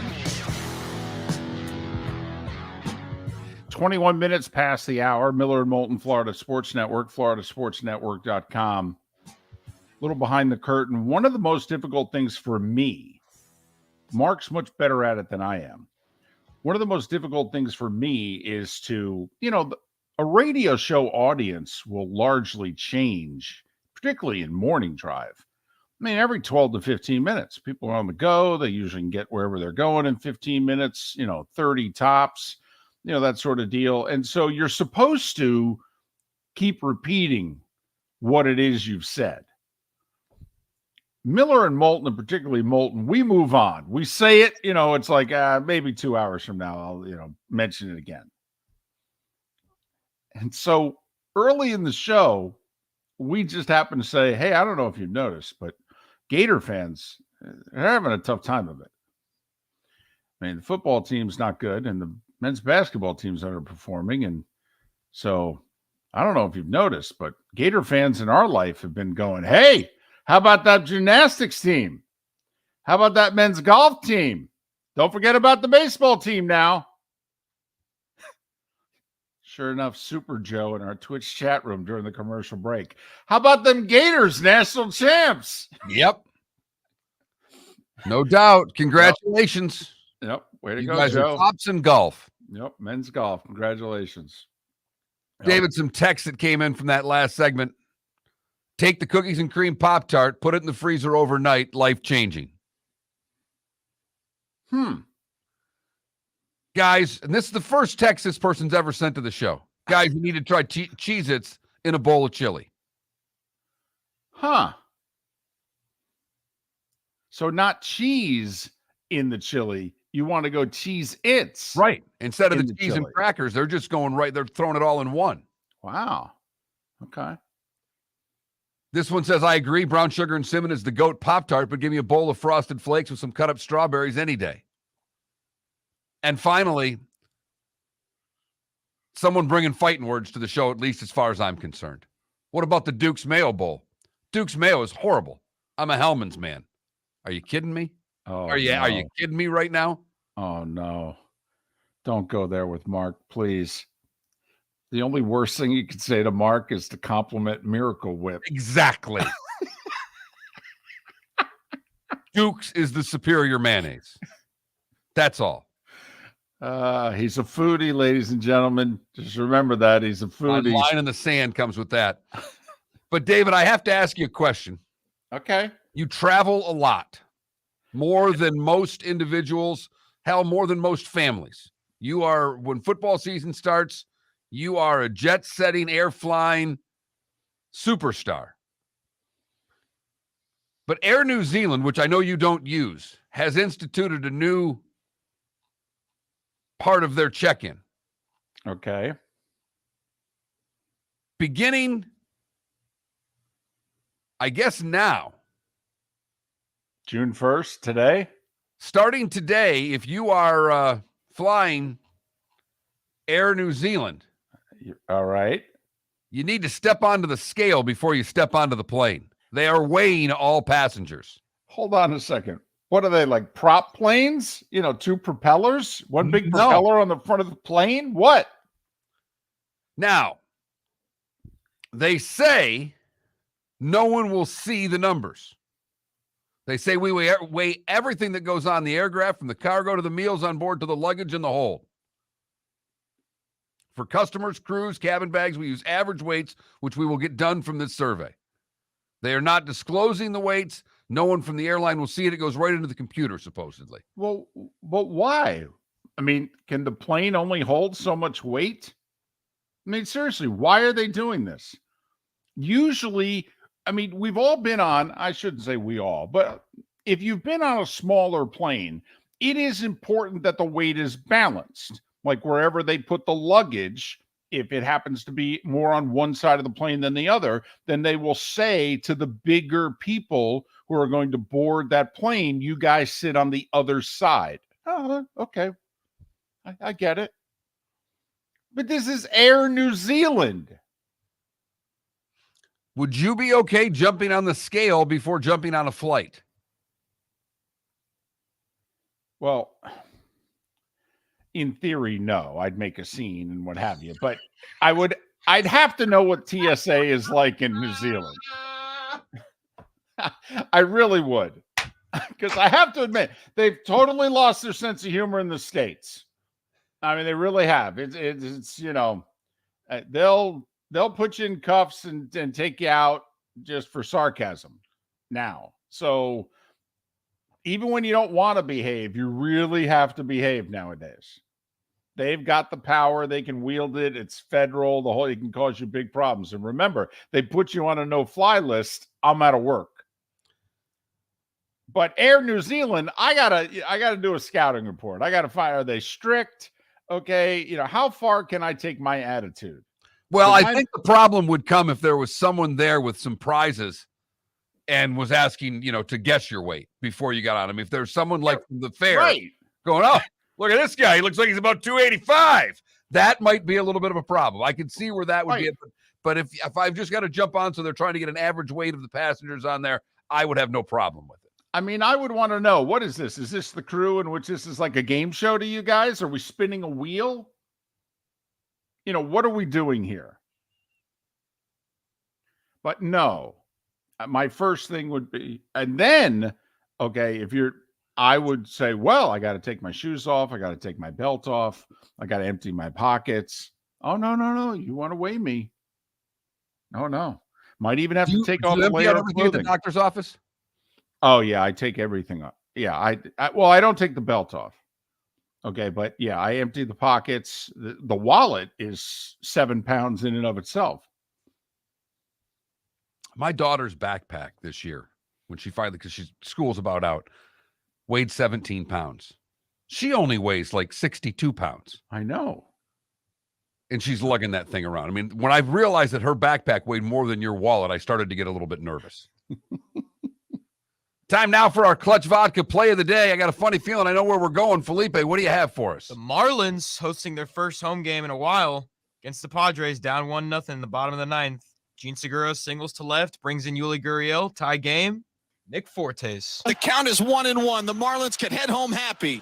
The pitch to Fortes. A ground ball, fair ball! A fair ball! The Marlins walk off the Padres! They do it! Fortes flying around first. Segura scores! The Marlins walk off the Padres in the bottom of the ninth inning. Big win for the Marlins, but the Mets won also last night, so nothing changes in the standings yet, but nice home win for the Fish. By the way, one win. We joked because wasn't the play of the day before, wasn't it Oakland's 2-1 win over the Braves on the error in the ninth, and we mocked, the crowd noise or lack thereof? Is that the quietest 11,773 you've ever heard? That's a hell of a good point. Play that again, Felipe. The count is 1-1. The Marlins can head home happy. The pitch to Fortes. A ground ball, fair ball! A fair ball! The Marlins walk off the Padres! They do it! Fortes flying around first. Segura scores! There's a little pop there. I mean, it's better than the Oakland crowd. Well, yeah. I mean, technically, this qualifies as a crowd. It is clutch, and therefore it is our Clutch Vodka play of the day. That's clutch with a K. Felipe doesn't bet, but he is strongly urging us. We kind of did it as a joke a couple weeks ago. We got the South Florida sports thing going on, FAU, Miami, and hoops. Now the Panthers and the Heat. And we joked, hey, how about the Marlins? Felipe has given us every time he can, ever since we said that. He's like, you degenerates might want to bet on the Marlins. He did pick them to go 500. He did. At the beginning of the season. Absolutely. That's right. So as of right now, they are holding to form for Felipe. We'll see if they can do it for the remainder of the season. Miller and Moulton, thanks for listening right here on the Florida Sports Network. Miller and Moulton here for the Clutch Vodka play of the day. Mark, remember Nick Charles, Fred Hickman, the CNN play of the day? Yeah, CNN did a nightly sports show. That was a while ago. Yes, it was. Just work with me. Everyone liked the pod, the play of the day. So how about we have the Clutch Vodka play of the day? Sounds good. Fun. Smooth. Like Clutch Vodka. Listen weekday mornings for the Clutch Vodka play of the day. That's Clutch with a K. David Moulton for Napa Auto Parts, and Napa Filters. Insist on Napa Filters for your vehicles, or if you're a do-it-yourselfer, only buy Napa Filters. Napa has a filter for almost anything on earth that moves, whether it's motorcycles, foreign and domestic cars, vans, SUVs, earth-moving equipment. You get the idea. Napa Auto Parts, Napa Filters. Insist on them for your vehicles, or if you're do-it-yourselfer, only buy Napa Filters. Located on the East Trail, locally owned Naples Tiki Bar and Grill is an outdoor eatery next to the Hitching Post Shopping Center. Island-inspired food with a true tiki theme. The best place in Naples to enjoy the beautiful weather in Southwest Florida. The Naples Tiki Bar and Grill offers a great menu for dine-in or takeout. Enjoy our famous pulled pork, huge burgers, and tiki bar cocktails. Don't miss happy hour every day from 3 to 6, and live music 7 days a week. See you soon at the Naples Tiki Bar and Grill, 11498 Tamiami Trail East. Hello, friends and family of Southwest Florida. Are you looking to tap into the electric vehicle market? Well, look no further, because we here at Southwest Florida Golf Carts have just what you need. E-bikes, golf carts, LSVs, scooters, and more. Come down and talk with one of our experienced sales reps, have a soda and a smile, and you could be cruising the streets in your new EV today. Stop by the store or visit our website at flgolfcarts.com and enter for a chance to win $100 off your next purchase by answering John's monthly sports question. You were listening to Miller and Moulton on the Florida Sports Network.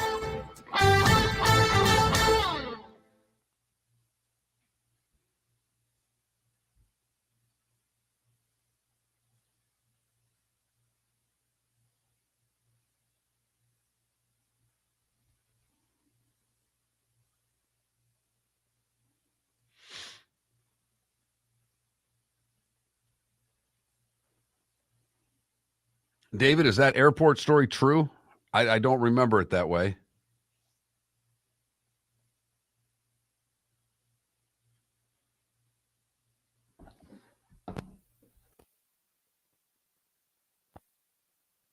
Microphone.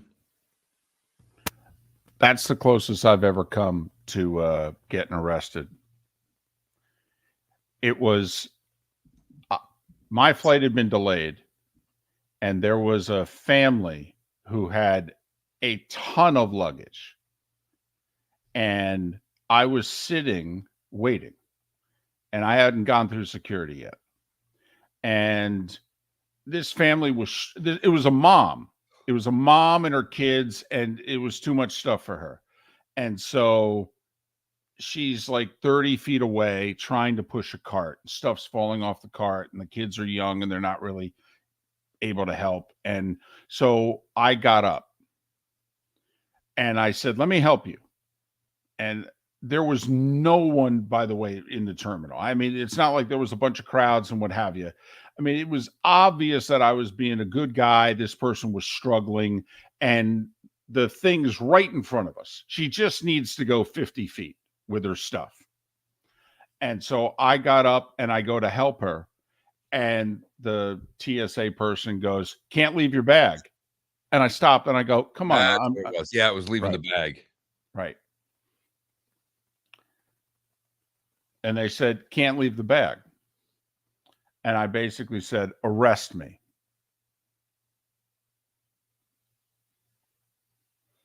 And I helped the lady and her kids.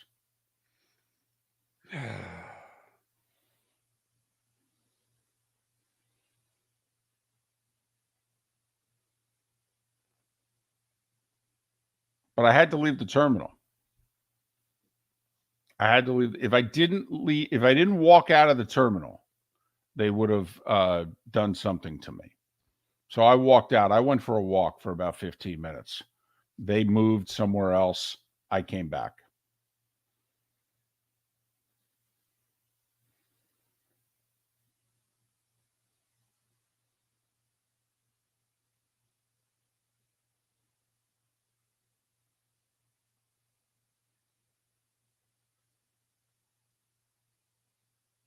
So, Dratharion, we told that story on the air. And I'm flying every week. So a few days later, I'm back. Well, there's a few people at the airport must listen to the show because, man, they were not happy with me. I'm standing in line to go through, and they're like, so we hear you've got an attitude towards us. I go, not us. And I looked over and I go, just that one right there.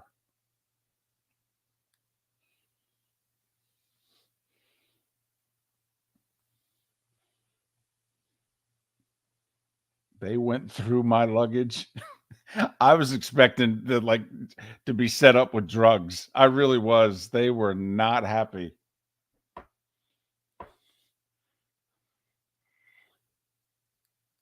I really was. I was expecting it to be like one of those, what's this? And there'd be like a white bag, a bag of white powdery stuff.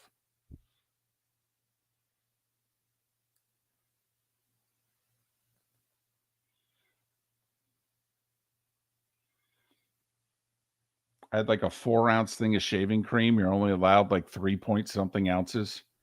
So they said, we have to throw this out. I looked right at the guy. I said, you feel better about yourself now? You're really sticking. Oh my God. I go, you're really sticking it to me. Needs to fly.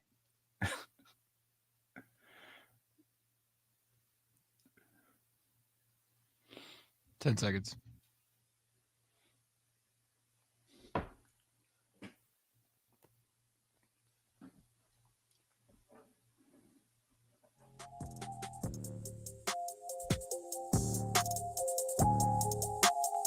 You're listening to Miller and Moulton, only on the Florida Sports Network. And now, here's Mark Miller and David Moulton. 22 minutes before the hour. Miller and Moulton, Florida Sports Network, floridasportsnetwork.com. Pat Garrity to join us in about 40 minutes to talk NBA Finals. He played in the league, covers the league. And Josh Pate, 1 hour from now, we'll talk some college football. Colorado seriously maneuvering to leave the Big 12, leave the Pac-12 for the Big 12. Never mind all the SEC drama. And they agree on a schedule.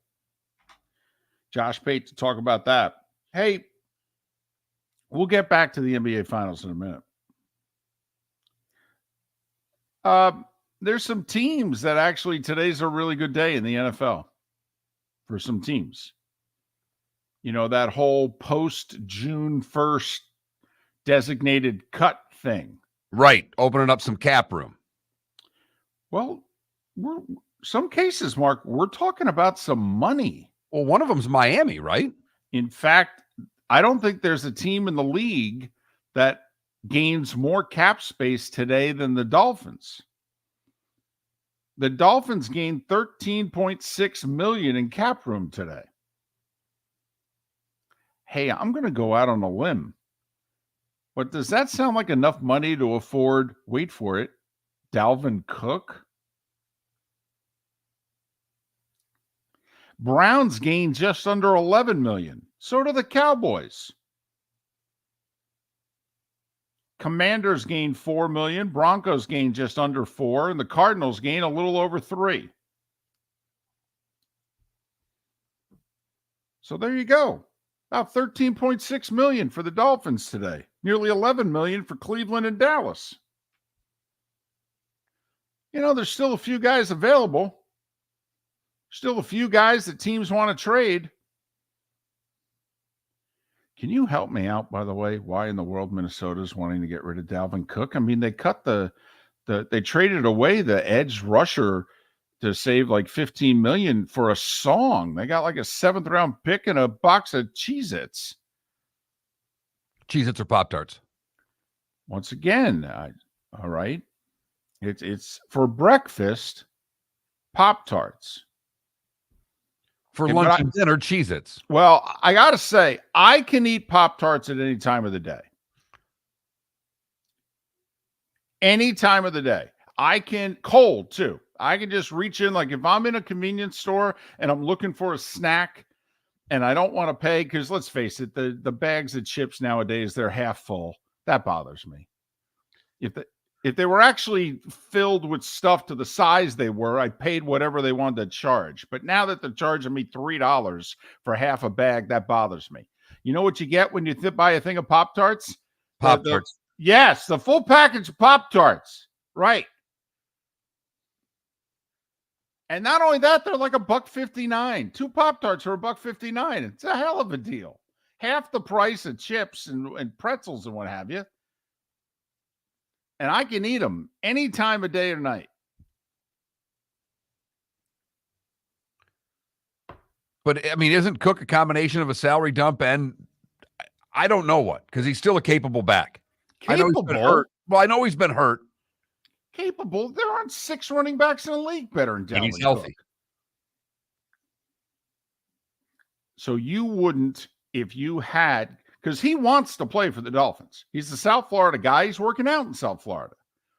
I mean, if he gets released, if the Vikings go, you know what, we're just going to bite the bullet here, and they release him, he's driving to Davie and saying, do you want me? Because this is where I want to play.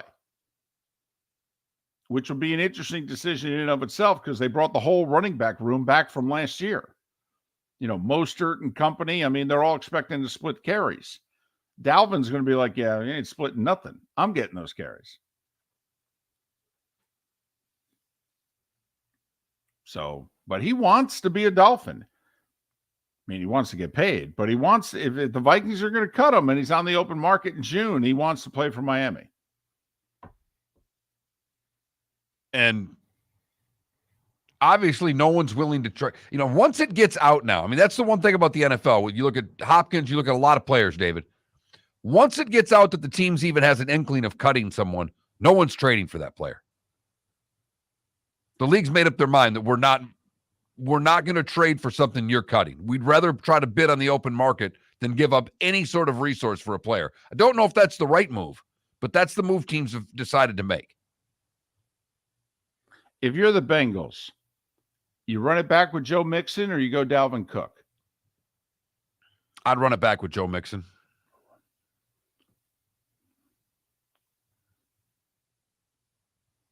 Okay. All right. So anyway, nearly 14 million today the Dolphins get. So now they got a couple guys. They can use that cap room, sign somebody long-term and spread the money in a certain way. I mean, they don't have to spend it on a new player. But Dolphins get some cap room today. Okay. All right. Good. I mean, I don't know if there's an offensive lineman out there worth anything, but that's always worth kicking the tires on if you're the Dolphins. Never seem to have enough of them. So that's all. Just wanted to throw out some cap room before we go back to the Heat and the Nuggets and, our guests coming up next hour. Just wanted to throw in a little football fix there. Nothing ever wrong with a football fix or Pop-Tart conversation based on the text line. I mean, just simple text. Untoasted, unfrosted, strawberry. Heavenly. Unfrosted, really? Yeah, I'm a frosted blueberry guy. And I think it's just what mom bought, if you know what I mean. It really just boils down to what was in the house. Unfrosted over frosted. That's difficult for me to wrap my brain around there. Obviously. I mean, one seems to be a lot healthier than the other. How in the world is that a good option? This person also, unfrosted strawberry Pop-Tart, golden brown with a butter stick rubbed across the top. Let cool for 2 minutes. That is so much work for a Pop-Tart. Wait, a butter stick? These are Pop-Tarts! Instant food. A butter stick. Wow. Next I'm going to hear, I like my Pop-Tart with little avocado on top, and they're going foodie on us with the Pop-Tarts, David. But I like the originality. I will say that. It's a lot of work for a Pop-Tart. It really is, but obviously they care a lot about them. If you're wondering how in the world we ended down this road, well, it's real simple. The Cheez-It Bowl is no more. That game is now called the Pop-Tarts Bowl. It should be the Pop-Tart Bowl for 3-4 seasons tops before they get a new name for that bowl. Yeah, but you know what? You can sponsor a bowl game for a year or two and have people talk about it for 20, 30 years. I mean, that game at the Trop, how many of us on the west coast of Florida still call it the Beef O'Brady's Bowl, for goodness sakes? They haven't had their name on that game in a dozen years. And I still call it the Bitcoin Bowl. There you go. And did that last more than a year, or was that a 1 year thing? It was a 1 year. So anyway, what started out as the Blockbuster Bowl, 10 name changes later is now the Pop-Tarts Bowl in Orlando. Almost seems it's KOD for whoever sponsors that bowl. Tell you what, if it's not a good game, don't you, like mid-third quarter, just start breaking into having this Pop-Tart conversation on the air? This is where you need like a Mike Golick in the booth, somebody who's willing to eat. You can have various Pop-Tarts there, and he's willing to take a couple bites out of, 6 of them. You're on to something. A toaster and a lot of Pop-Tarts in that booth in case the game gets ugly. Right. The play-by-play. Game's riveting. You'd have no need if you get a good game. Right. But, it's 35-14, late third quarter. We got to start eating some Pop-Tarts. Got to start having this conversation. Frosted, unfrosted, You go healthy, you go not. I don't really think you can go healthy with a Pop-Tart. Even with, that's really the whole point. If someone's going unfrosted, are you really sacrificing those handful of calories for what? Could you imagine if the play-by-play guy turned to like Golick and said, "Hey, you need a butter stick with that? You ever try it?" They Then had you those break- themed rooms last year with the Cheez-Its too. Right. That's the other thing, by the way. You do break out a box of Cheez-Its. When they're done, you put the box of Cheez-Its and go, last year it was this. Okay. We still have some left over. You want some? Anything to get to the fourth quarter, Mark, in your world, anything to get to the third period, anything to get to the fourth quarter, whatever you got to do. Anything to get to the seventh inning stretch in baseball. Heat and Nuggets tonight, 8:30 ABC. Denver a 9-point favorite. Denver not quite as big a favorite to win the series as the Celtics were, but close. About 4-1, the odds if you're going to play Denver in this series. Celtics were 1-5. Heat were 5.5 to 1 underdogs against the Celtics. Denver, best team in the West. They were the 1 seed. Won about 10, 11 more games than the Heat did during the regular season. And have played like the 1 seed in the postseason. Yeah, they really have. Beat Minnesota in 5, Phoenix in 6, the Lakers in 4. And they're 12-3, 8-0 at home. Heat, meanwhile, have won 6 road games. 6. And they won 3 game ones on the road. Milwaukee, New York, Boston. Boom, boom, boom. How important is the game 1 thing for the Heat, in your estimation, to continue? Do they need tonight? No, but they need one in Denver. They're not winning the series if they're down 2-0. I don't believe that at all. I know we can all do the math, but I don't believe they beat the Nuggets 4 out of 5, especially since it's no longer 2-3-2. Like when they won their first title in 2006, they lost 2 in Dallas and they were losing game 3. But once they salvaged game 3, they had the rest of the week at home. And Dallas crumbled under it, trying to win their first title. I would like Miami's chances a lot more, Mark, if this were 2-3-2. Because then I think they can get a split, and then I think they can go to Denver with the lead, only needing 1. Pressure on the Nuggets. And I think the Heat's best chance may be tonight. The long layoff for Denver. How will that affect them? Will the shooting be off a little bit? Will a team that plays in altitude and used to it may not have the legs they normally have because they haven't played in a week and a half? I agree with all of it. The only thing that I'm wondering is Jokic the type of player that you need to play against him once to go, oh, okay. Now I think I got it. That's the only thing I'm wondering. Is there no way, because he is unique. I mean, does anybody else play like him in the league? No. So I totally agree with you that this is probably the best chance for the Nuggets to have a bad shooting game. They've never been in this situation before. Maybe they nervous, panic, the whole deal. But I'm just wondering, do you need to go 48 minutes against the big guy to go, okay, now I see it. And remember, they don't play game 2 till Sunday. So it would give them 2 full days of preparation to try to go after the big fella for game 2.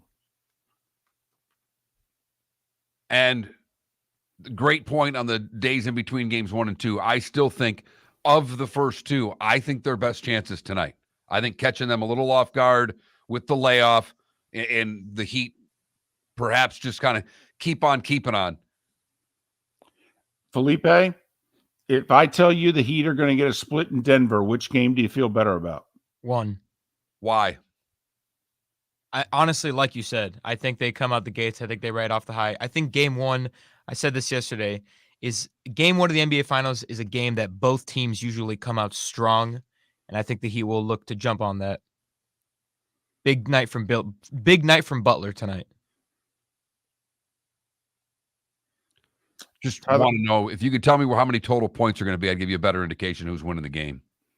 Tyler Hero, by the way, ruled out of game one, not ruled out of the series, but ruled out of game one. The thought is he'll play in one of the games in Miami. Miller and Moulton. Thanks for being with us, Florida Sports Network. Ladies and gentlemen, once again, Yeah. Hi. Excuse me. Hey, the line starts back here. Ma'am, if your party's not here, you're gonna have to go around again. If you had the opportunity to avoid all this, wouldn't you? Salt Live is the official transportation provider of the Miller and Moulton Morning Show, making your trip to and from the airport seamless and stress-free. Salt Live is supported with the help of local partners like the Bayfront Inn. Gather your family and friends and enjoy a leisurely day on the water with a pontoon or deck boat. If you prefer to explore the waterways, the Bayfront has canoes, standboards, and kayaks. At the end of your journey, enjoy lunch or dinner at the Bamboo Tropical Bar and Grill. The Bayfront Inn, something for everyone on 5th Avenue in downtown Naples. BayfrontInNaples.com. When you need a ride, book with Salt Live Transportation, 308-8686, or book on saltlivetransportation.com. David Moulton for Napa Auto Parts, and Napa Filters. Insist on Napa filters for your vehicles, or if you're a do-it-yourselfer, only buy Napa filters. Napa has a filter for almost anything on earth that moves, whether it's motorcycles, foreign and domestic cars, vans, SUVs, earth-moving equipment. You get the idea. Napa Auto Parts, Napa filters. Insist on them for your vehicles, or if you're a do-it-yourselfer, only buy Napa filters. Located on the East Trail, locally owned Naples Tiki Bar and Grill is an outdoor eatery next to the Hitching Post Shopping Center. Island-inspired food with a true tiki theme. The best place in Naples to enjoy the beautiful weather in Southwest Florida. The Naples Tiki Bar and Grill offers a great menu for dine-in or takeout. Enjoy our famous pulled pork, huge burgers, and tiki bar cocktails. Don't miss happy hour every day from 3 to 6, and live music 7 days a week. See you soon at the Naples Tiki Bar and Grill, 11498 Tamiami Trail East. Miller and Moulton here for the Clutch Vodka Play of the Day. Mark, remember Nick Charles, Fred Hickman, the CNN Play of the Day? Yeah, CNN did a nightly sports show. That was a while ago. Yes, it was. Just work with me. Everyone liked the pod, the Play of the Day. So how about we have the Clutch Vodka Play of the Day? Sounds good. Fun. Smooth. Like Clutch Vodka. Listen weekday mornings for the Clutch Vodka Play of the Day. That's Clutch with a K. Hello, friends and family of Southwest Florida. Are you looking to tap into the electric vehicle market? Well, look no further, because we here at Southwest Florida Golf Carts have just what you need. E-bikes, golf carts, LSVs, scooters, and more. Come down and talk with one of our experienced sales reps, have a soda and a smile, and you could be cruising the streets in your new EV today. Stop by the store or visit our website at flgolfcarts.com and enter for a chance to win $100 off your next purchase by answering John's monthly sports question. You were listening to Miller and Moulton on the Florida Sports Network.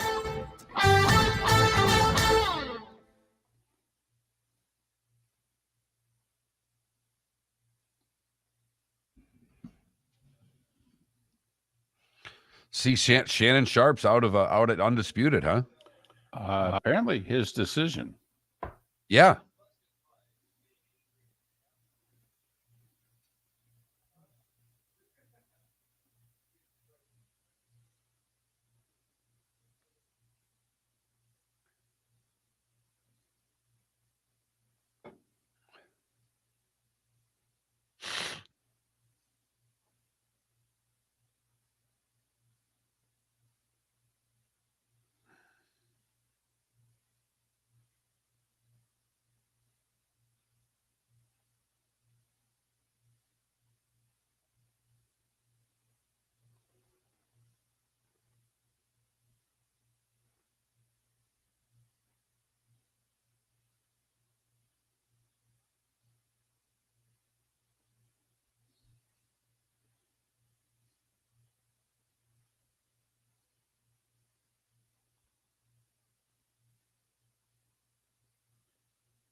Yeah, but I thought Bayless re-signed with Fox, DC. He did. So that's not going to happen.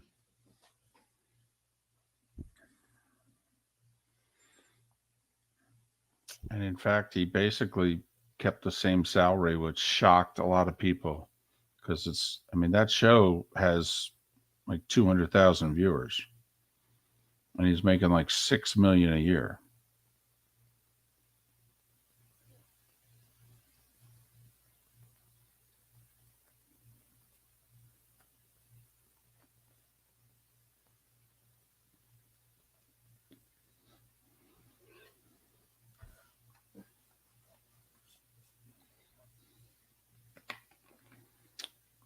Something's got to give tonight. One of these two teams is going to trail in a series for the first time.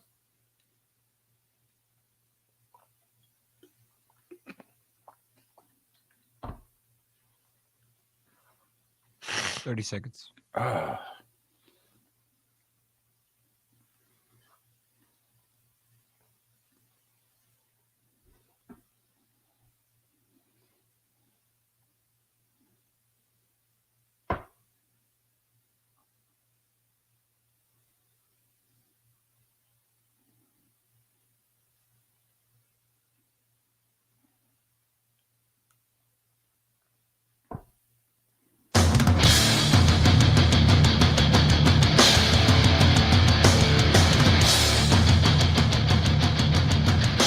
You are listening to Miller and Moulton, exclusively on the Florida Sports Network. And now here's Mark Miller and David Moulton.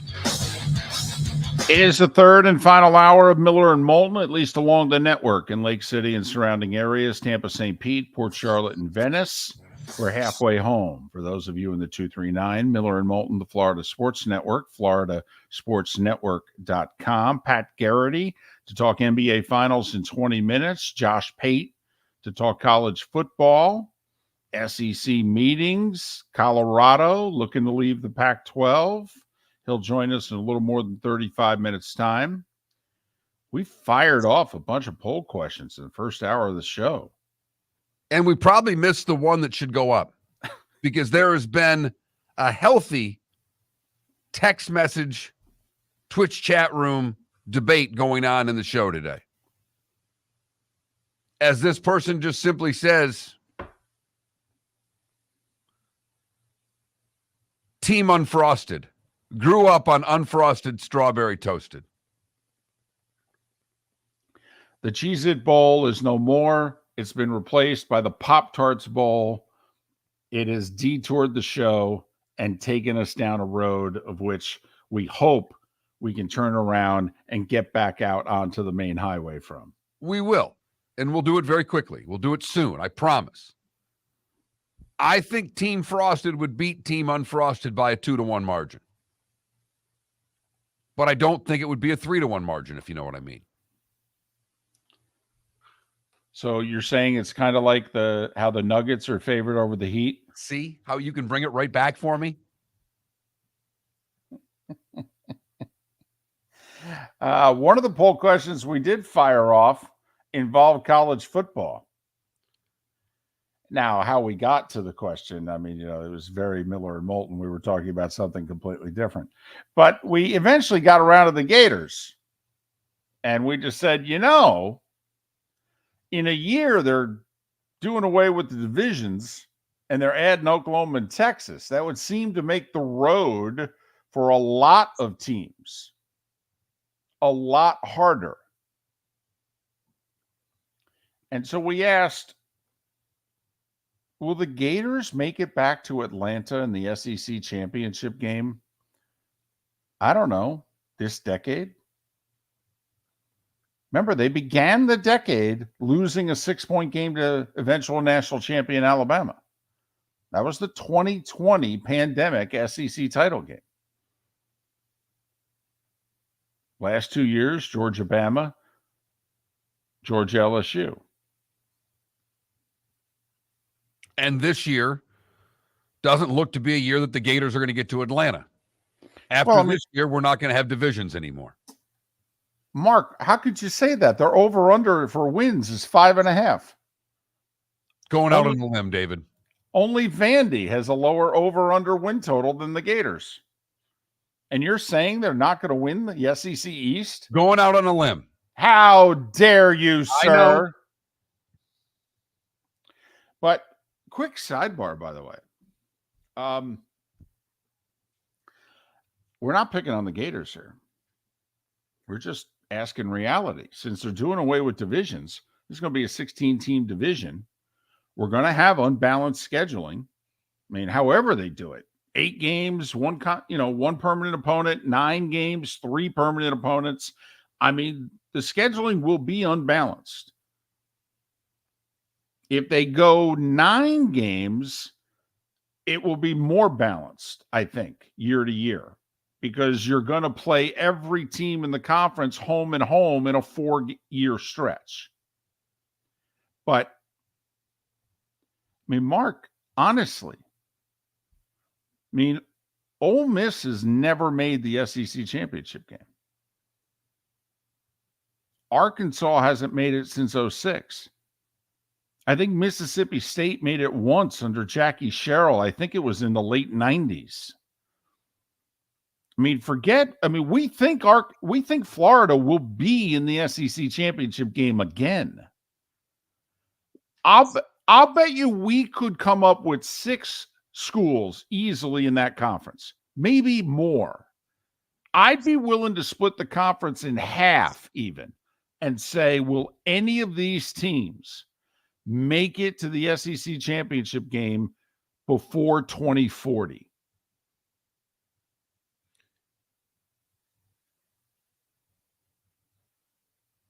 You know, you're right. And it sounds horrible, but Kentucky, South Carolina. South Carolina made it under Spurrier in 2010. I got you. Right.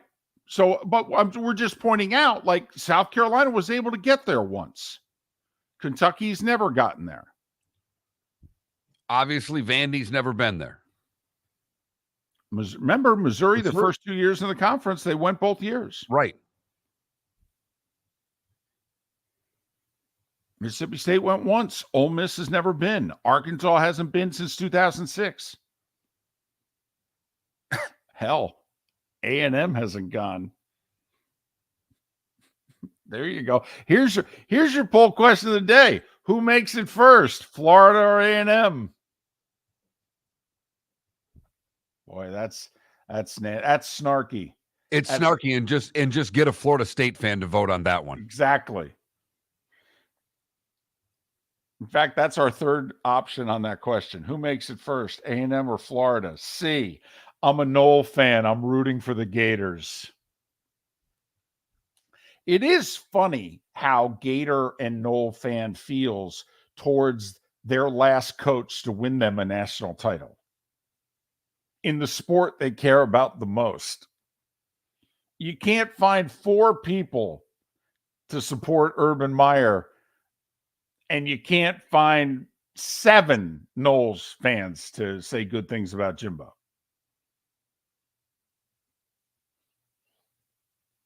A&M or Florida, who gets to an SEC title game first? But you might, and listen, to be snarky, by the way, I'd put Texas in there just to be snarky. If I'm being snarky towards A&M, I feel I have to be snarky towards Texas. Right. We try to think more highly of Texas, but they've given no reason that we should think any highly of it. No. I mean, have they won 10 games since they played for the national title in 2009?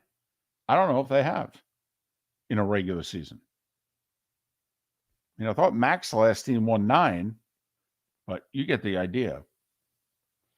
So that's how we got on that poll question, that it's like, listen, it's going to get harder.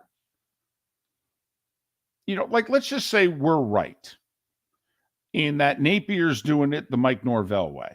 Norvell took his time, suffered 2 losing seasons. Well, Napier just went 6-7. And the projection is it's kind of the season he's going to have this year, give or take a game either way. But then what happened year 3? It kind of popped for Norvell. They went 9-3, won a bowl game. Now look at where they are. People think that, hey, it's a good roster, brought an experienced quarterback back. This team's formidable. Okay. Well, they're in the ACC. Obviously, Florida's not. And they're doing away with divisions?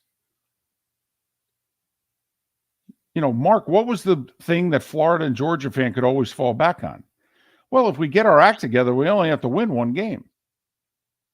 Tennessee hadn't been good for 15 years, and nobody took the bottom half of that division seriously. If we have our act together, okay, we basically have to win the cocktail party. We win the cocktail party, we go to Atlanta. And now, first off, Gator fan, what do you want? 8 games or 9 games? That'd be the one thing I'm curious about. What do you want? Do you want just Georgia every year, or do you want 3 permanent opponents? And there's differing reports as to who the 3 would be. Would it be Georgia, Tennessee, South Carolina? Is there a 4th team to throw in there? Is it somebody from the Old West? They used to have a thing with Auburn. They've obviously had a recent thing with LSU. Oklahoma has been bantered about as one of the 3 permanent teams. It's right. Everything I've seen has been Georgia, Oklahoma, and then I've seen one with Tennessee, one that says South Carolina. Right. That's what I've seen. But Gator fan, do you want 8 conference games or 9 conference games? That'd be the first question I'd ask the Gator fan. 21,000 is the text line. Be curious as to what you want and to why. Like Tim right away, watching on Facebook, said 8. Is that because you play Florida State and you don't think that you have to play more tough games? If you go to games, you already don't get the Georgia game at home. With 8, your one permanent opponent will never play in your stadium. I mean, that's the other side of this. Be years with 3 conference home games for the Gators. Uh-huh. That's how it works now. Now, granted, they make more playing in Jacksonville than they would if they hosted the game. But, yeah, I'm just thinking about selling tickets. I mean, that's why Jeremy Foley insisted on LSU nearly 20 years ago. He's like, listen, I got to have it where I got Florida State one year and I got a draw the other. And it looked like a really smart thing once Tennessee went south. You used to be able to rely on that. You went a long time without being able to rely on that game. And, everybody's bringing up, teams go through periods and ups and downs and what have you. Yeah, Kirby's like 50 years old. I mean, do we think Georgia's going to dip seriously much the rest of this decade? Nick's probably going to coach another 5 years. Well, only got 7 left in the decade. Brian Kelly just got to LSU. I mean, you could argue the road will never be harder for Florida in the SEC than what it's going to be beginning a year from now. And not just Florida. We're doing it because it's the Florida Sports Network. It's harder on to everybody. Getting to that title game is going to be really difficult. I mean, it'd be just as difficult for Oklahoma. Don't kid yourself. I mean, you could remember, A&M with Johnny Manziel did not get to Atlanta. Beat Alabama in Tuscaloosa. Didn't get to Atlanta. Lost to the Gators and LSU earlier in the year. That's why Bama went.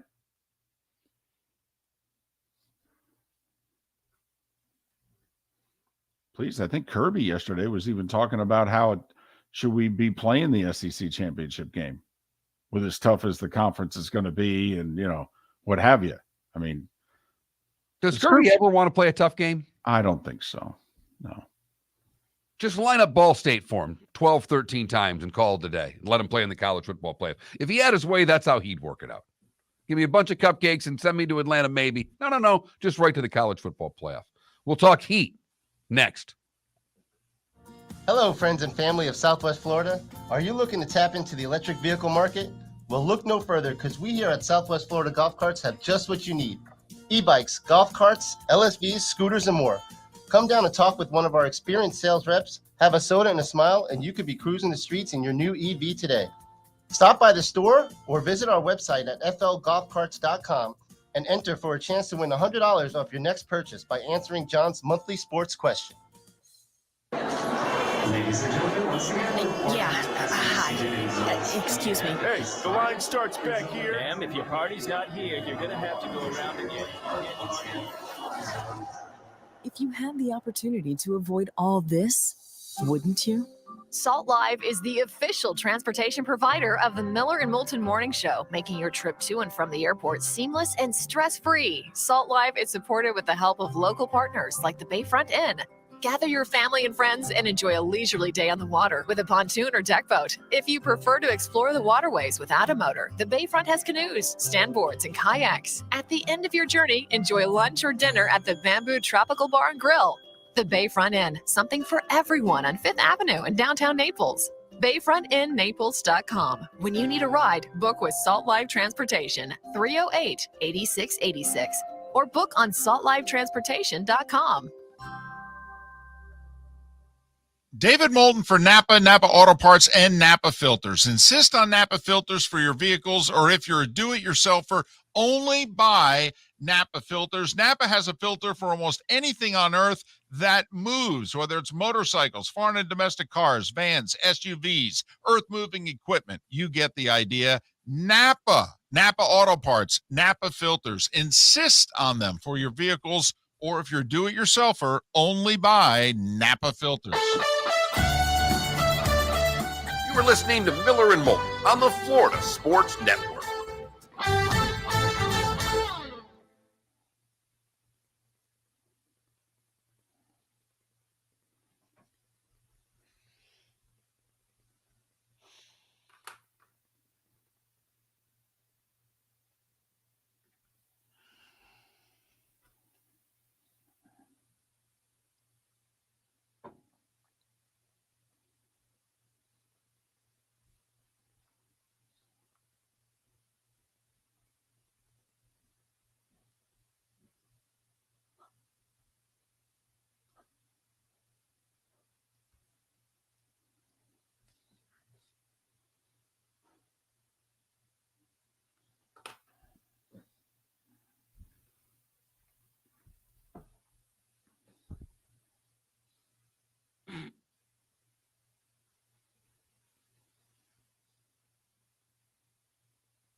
Well, David, today my mom takes the lead in the race of the older moms that are in my life, kind of, sort of. She hit 79 today. Because your mom's in August, right? Right. And then my mother-in-law is September 2nd. They all hit 79 in a span of 3 months and a day. Gotcha. The children of 44.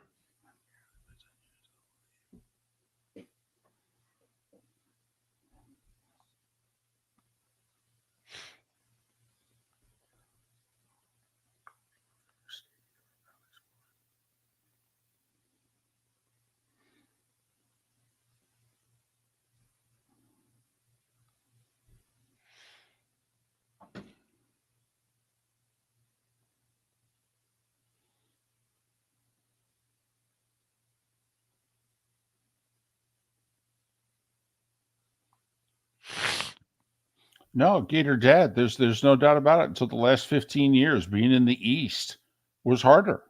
Absolutely. The first 12 or so, it was better to be in the West.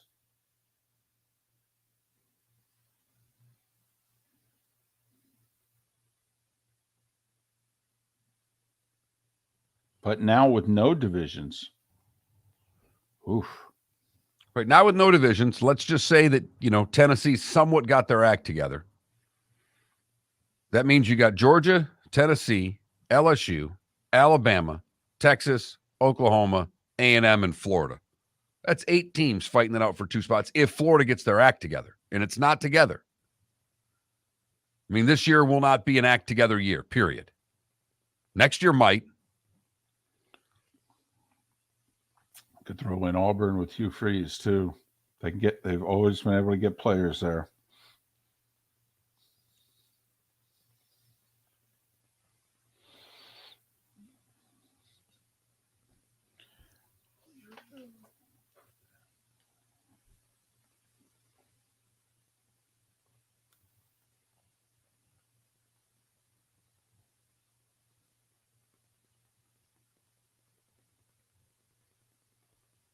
Make sure we have him on right. We're coming here, so because it's a short segment.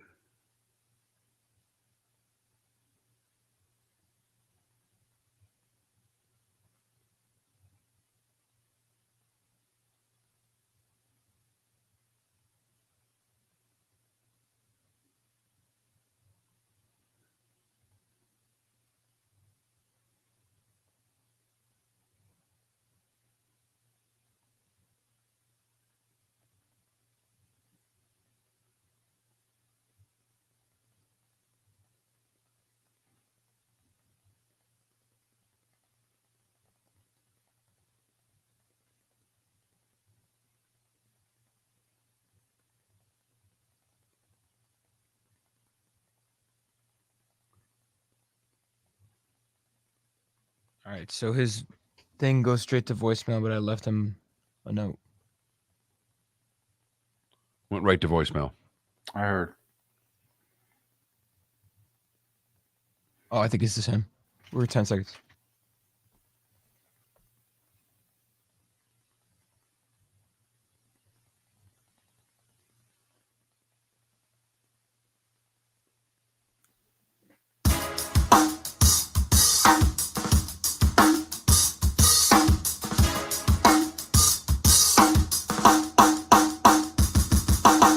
Welcome back to Miller and Moulton, only on the Florida Sports Network.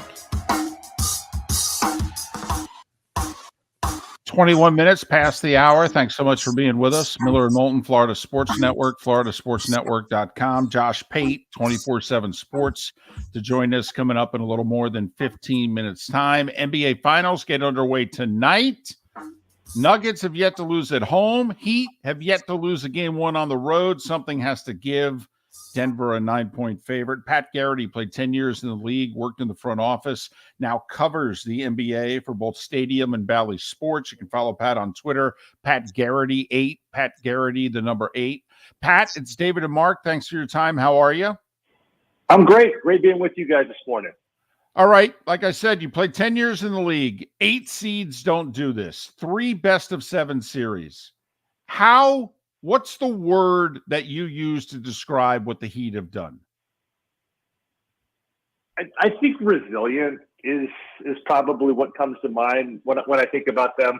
And look, I think, like, just stepping back, I think from a broader perspective, I think this season in the NBA, there was probably as much parity as there was in any season. I think, but that doesn't remove you from the fact that if you look at what they did over the course of the regular season, they were actually outscored by their opponents in aggregate. And so it's remarkable. They did have some injuries throughout the year. I think that they were, if you looked at the leaderboard in terms of games missed due to injury, they were kind of in the upper half of the league.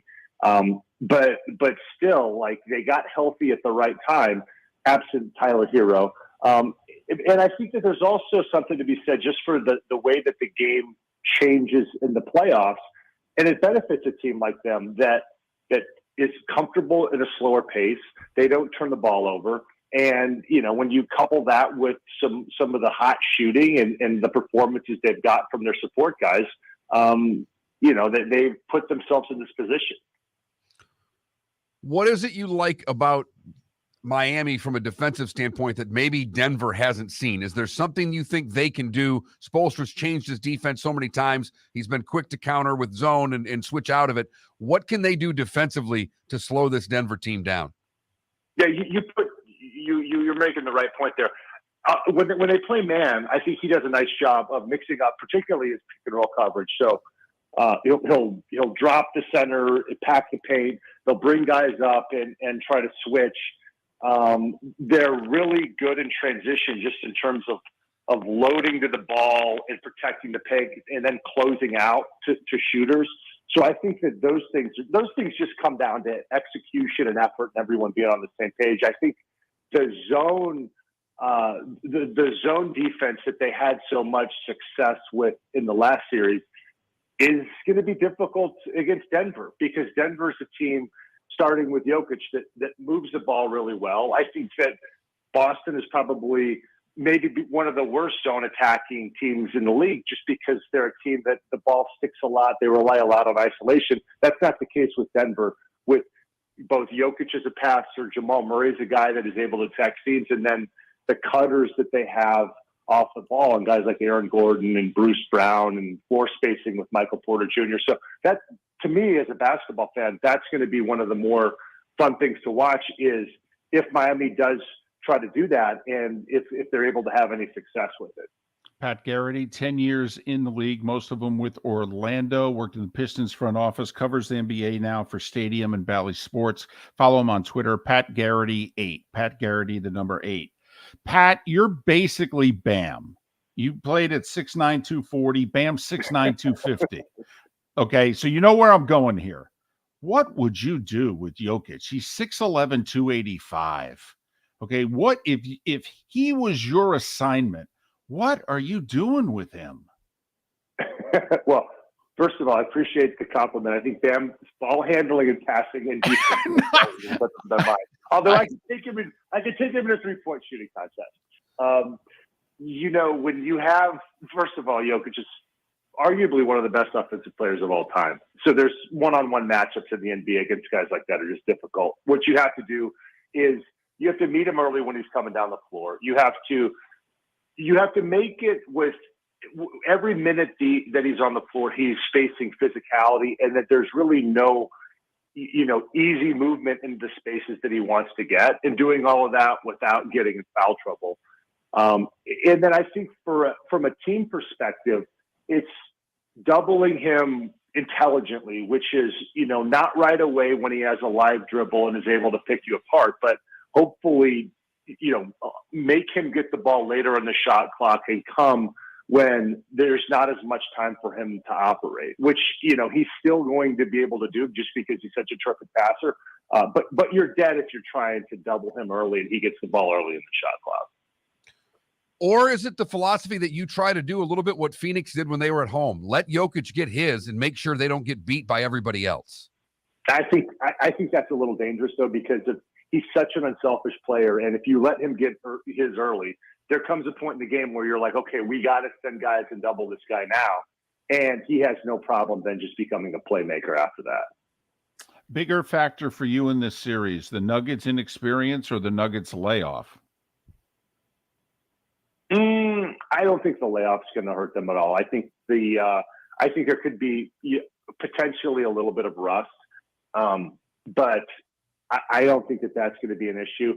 And look, it's they haven't been in this situation in the finals yet, but this is a veteran team, really, with the exception of Jamal Murray and Michael Porter Jr. And those guys are both, now considered veteran players. These guys have played a lot of games, and they played a lot of games together. So I don't think really either of those is going to be much of a factor.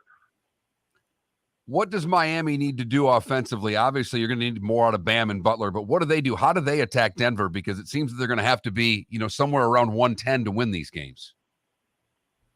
They're going to need their other guys to be able to make shots. And so you're right.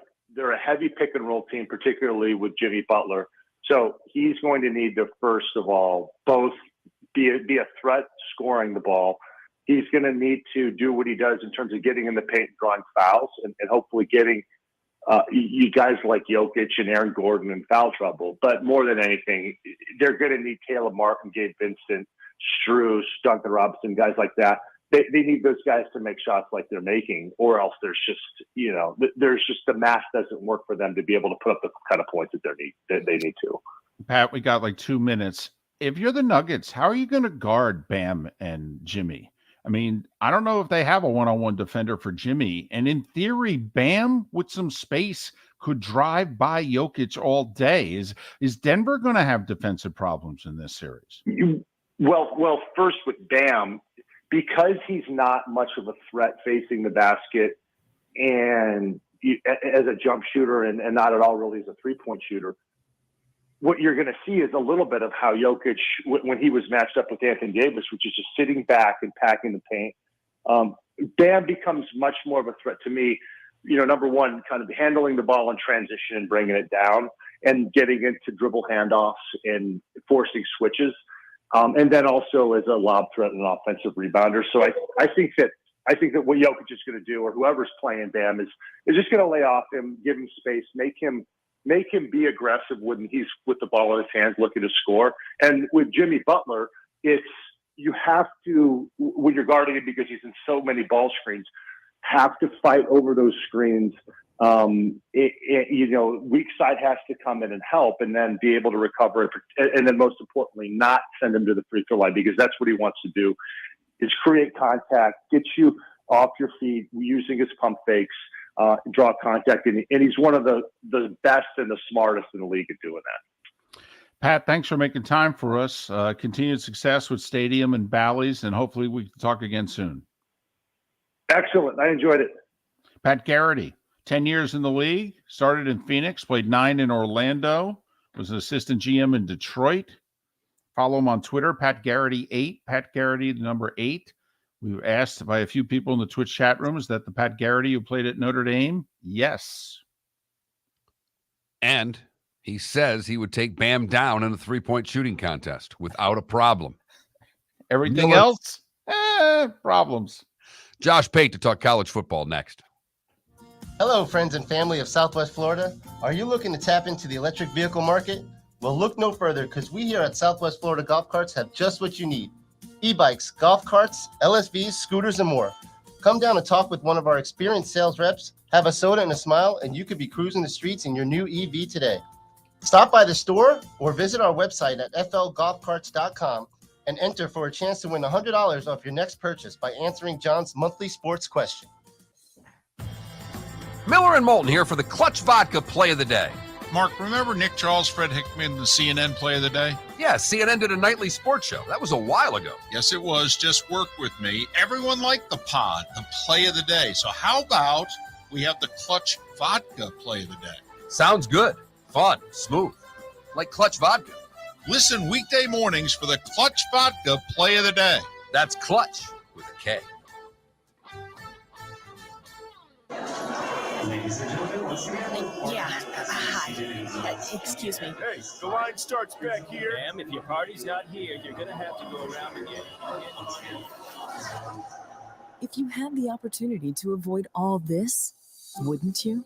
Salt Live is the official transportation provider of the Miller and Moulton Morning Show, making your trip to and from the airport seamless and stress-free. Salt Live is supported with the help of local partners like the Bayfront Inn.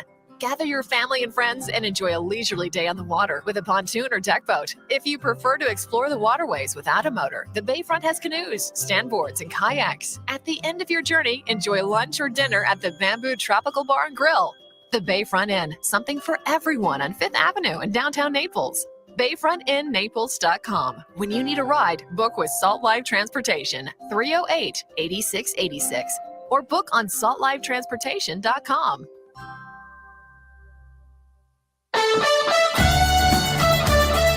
You were listening to Miller and Moulton on the Florida Sports Network.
I missed this when the tweet came out saying that it's now the Pop-Tarts Bowl. Did you see what Josh tweeted out? No. I want to invest. How do I invest?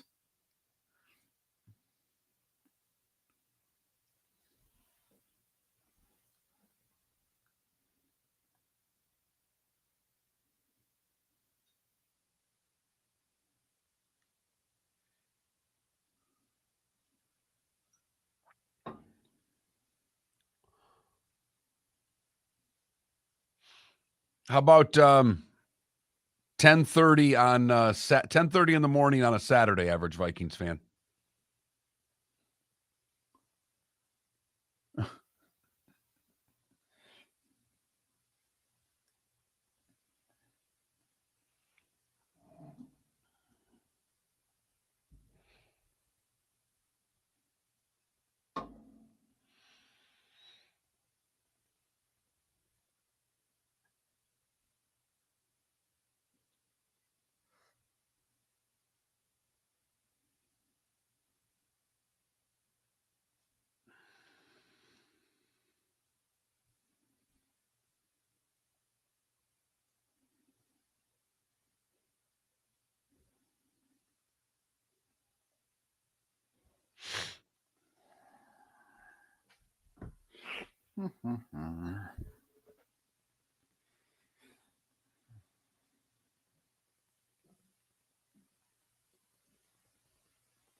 John, one of the things I would change if I was them is I would always put the leaders teeing off of 1, so that I would try to get it so that the final threesome's on 18.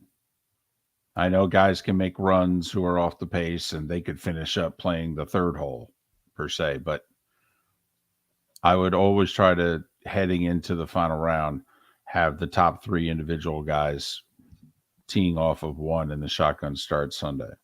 I have not watched 1 second of Live Golf on television. And I'm obviously not anti-Live Golf. Right. But I would have to download the CW app in order to watch it, and just haven't done it yet. I did check out what Peacock costed because I wanted to watch the Dodgers and the Rays the other day. Peacock.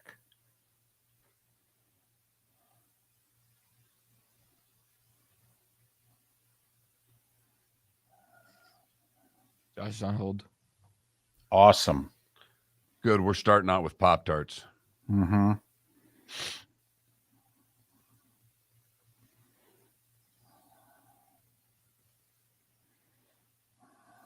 Ten seconds.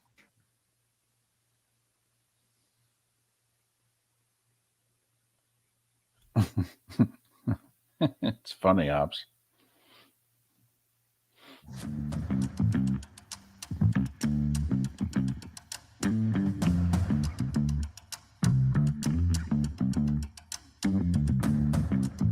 You're listening to Miller and Moulton, only on the Florida Sports Network. 22 minutes before the hour is up. Our final segment along the network in Lake City and surrounding areas, Tampa, St. Pete, Port Charlotte, and Venice.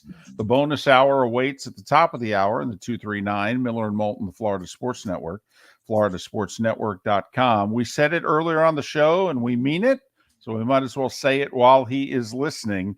Don't know if there is anybody more informative and more entertaining talking college football for a living than this next guest. Josh Pate, CBS Sports HQ, 24/7 Sports, host of Late Kick Live. And don't forget about the Late Kick podcast. You can follow Josh on Twitter at Late Kick Josh. Late Kick Josh. Josh, thanks for coming back on. It's David and Mark. How are you? Well, I'm really, really good now. I mean, where I am, it's not even 8 o'clock yet, but I'm pretty sure no one will say a nicer thing about me than you just did today. So thank you very much. All right, we got to get right to some burning questions. With the Pop-Tart Bowl taking over for the Cheez-It Bowl, it's been a big talk of our show today. Frosted or unfrosted Pop-Tarts, Josh? Frosted. I mean, I'm not a sadist, so absolutely frosted. I think that logo, by the way, is just perfection. If anyone hasn't seen the Pop-Tart Bowl logo, take a look at it. That's a masterclass in logo generation. They did not go the minimalist route. There's some artistry involved, and also there's a great big bite taken out of the top right corner of the logo. I'm pretty sure That's the only bowl logo we can say that about. I'm a blueberry frosted guy, though, to answer the question.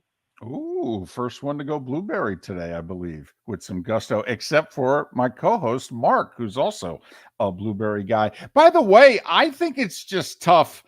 There are not many products, I think, that could adequately replace the Cheez-It Bowl. I mean, that was pretty damn good, the Cheez-It Bowl. Pop-Tart's one of the few that I would go, you know what, that's better.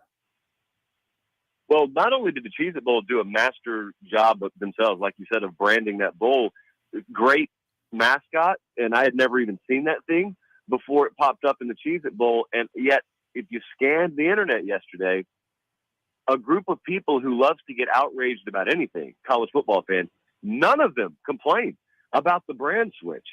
And they were confident about it, too. You could tell, because if they weren't confident about it, they would have saved this and announced it on a Friday at like 4:45. But they rolled it out there Tuesday or Wednesday, right there in the middle of the week. So I'm happy about it, and I look forward to potentially covering that game. I don't even know what kind of media gift you'll get, but if it's nothing more than Pop-Tarts, I'm fine with it. There you go. All right, Josh, I want you to answer our poll question. We are the Florida Sports Network after all, and we've been talking about the Gators and where they are in the SEC right now. Do you see the Gators playing for an SEC title before the end of the decade?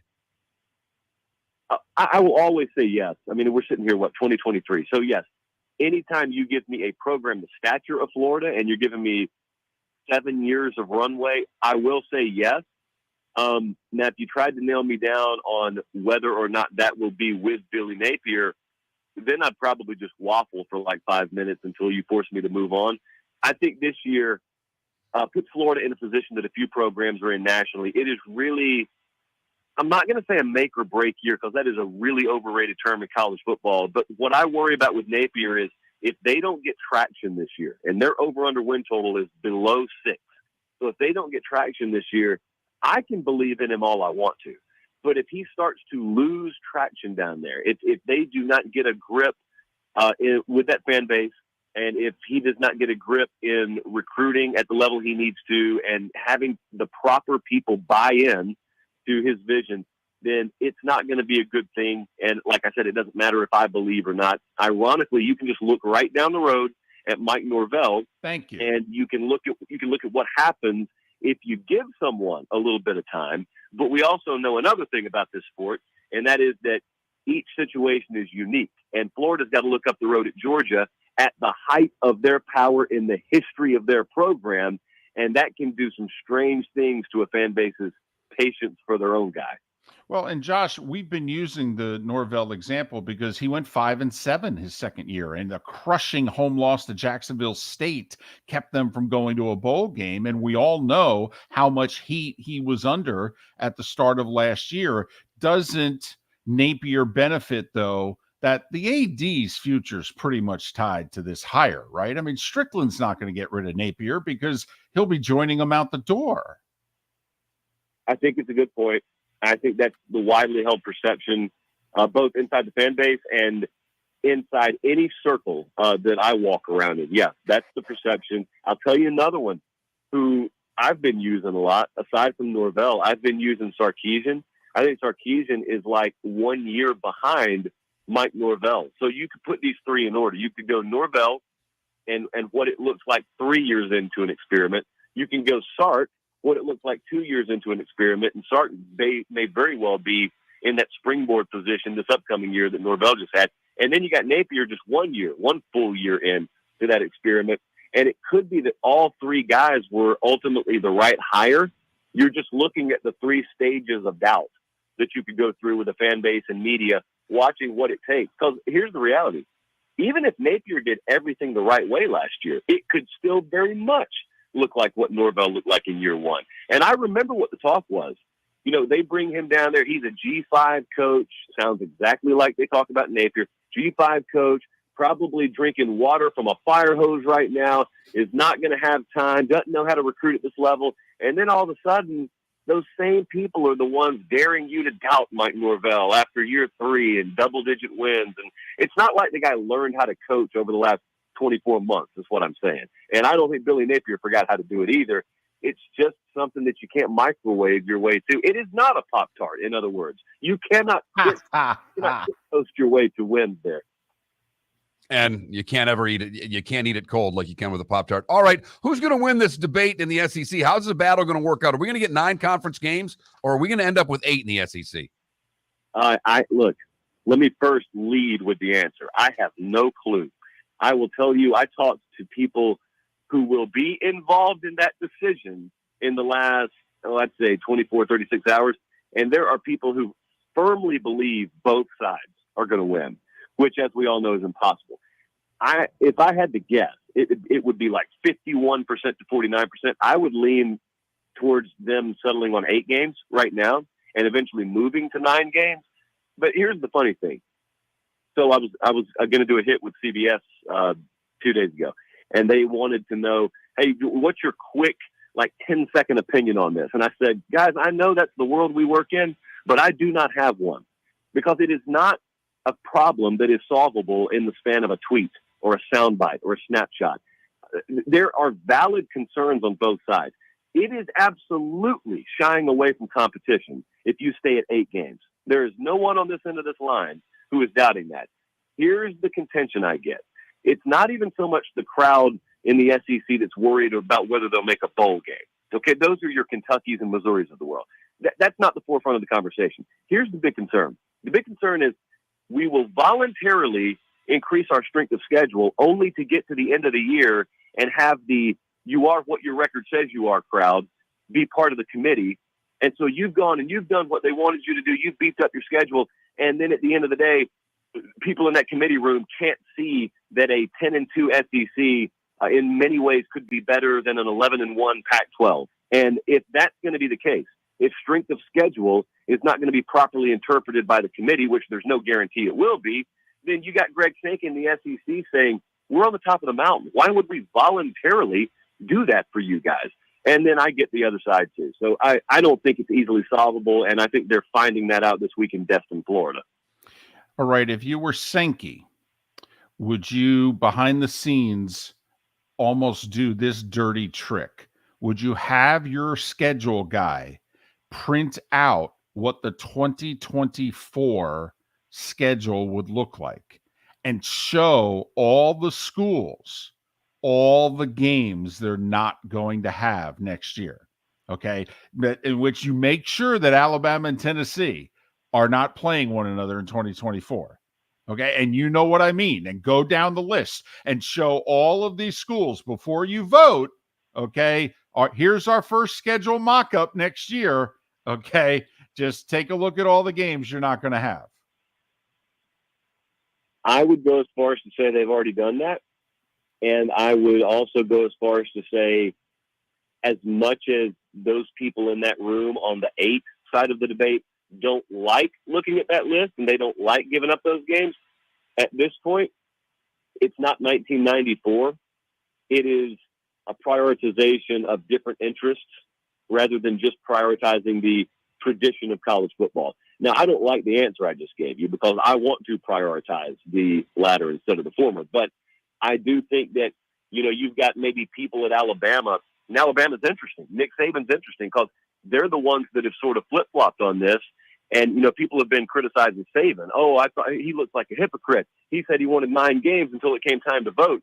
Saban still wants the 9-game schedule. His problem, his point of contention is the fixing of the 3 permanent games and him having to draw Auburn, Tennessee, and LSU every year and understanding he probably doesn't have a rival that's going to face 3 perennially tougher teams.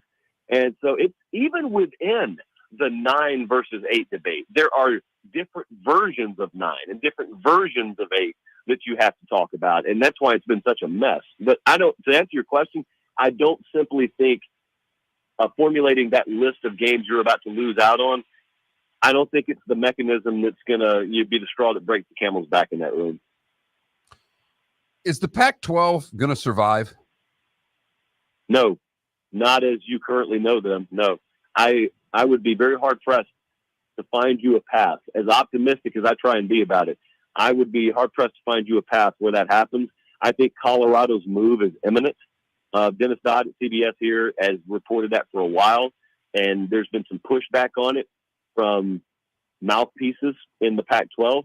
And at every turn, he's been proven right. I think he will be proven right on this. And I think as soon as Colorado moves, I think it'll be a domino effect with maybe a Utah or an Arizona State or all four of them.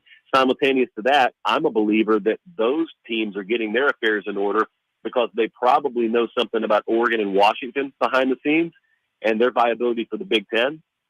I talked to people at Oregon 2 weeks ago, and while the coaching staff and the people in that world would not be the first to know, they're not idiots either. And so they understand, it feels like there are winds of change blowing up here. And here's how it's going to happen. You'll wake up one morning and all of a sudden, you'll be eating your breakfast or, you'll go to lunch and come back to the office and it will have just exploded. It's not going to be a trickle. It's happening behind the scenes. The trickle's happening behind the scenes right now. You won't know until the dam breaks. And then all of a sudden it'll just feel like Pac-12 chaos. And you will be watching what we call a Power 5 conference really cease to exist as a Power 5 conference. And you will also therefore be watching the only major college football entity west of the Great Plains or the Mississippi River, really, I guess the Big 12. So west of the Great Plains, they'll cease to exist. Sure, the Pac-12 will exist because they'll add Boise or San Diego State. We will view them no differently than the Mountain West at that point, though. Josh, we got a minute or two left. We're trying to figure out why, if you're Sankey in the SEC, if all hell threatens to happen, we get why the Big Ten would grab Oregon and Washington. USC, UCLA, they need partners, I guess. Okay, we get why schools would abandon the Pac-12 for the Big 12.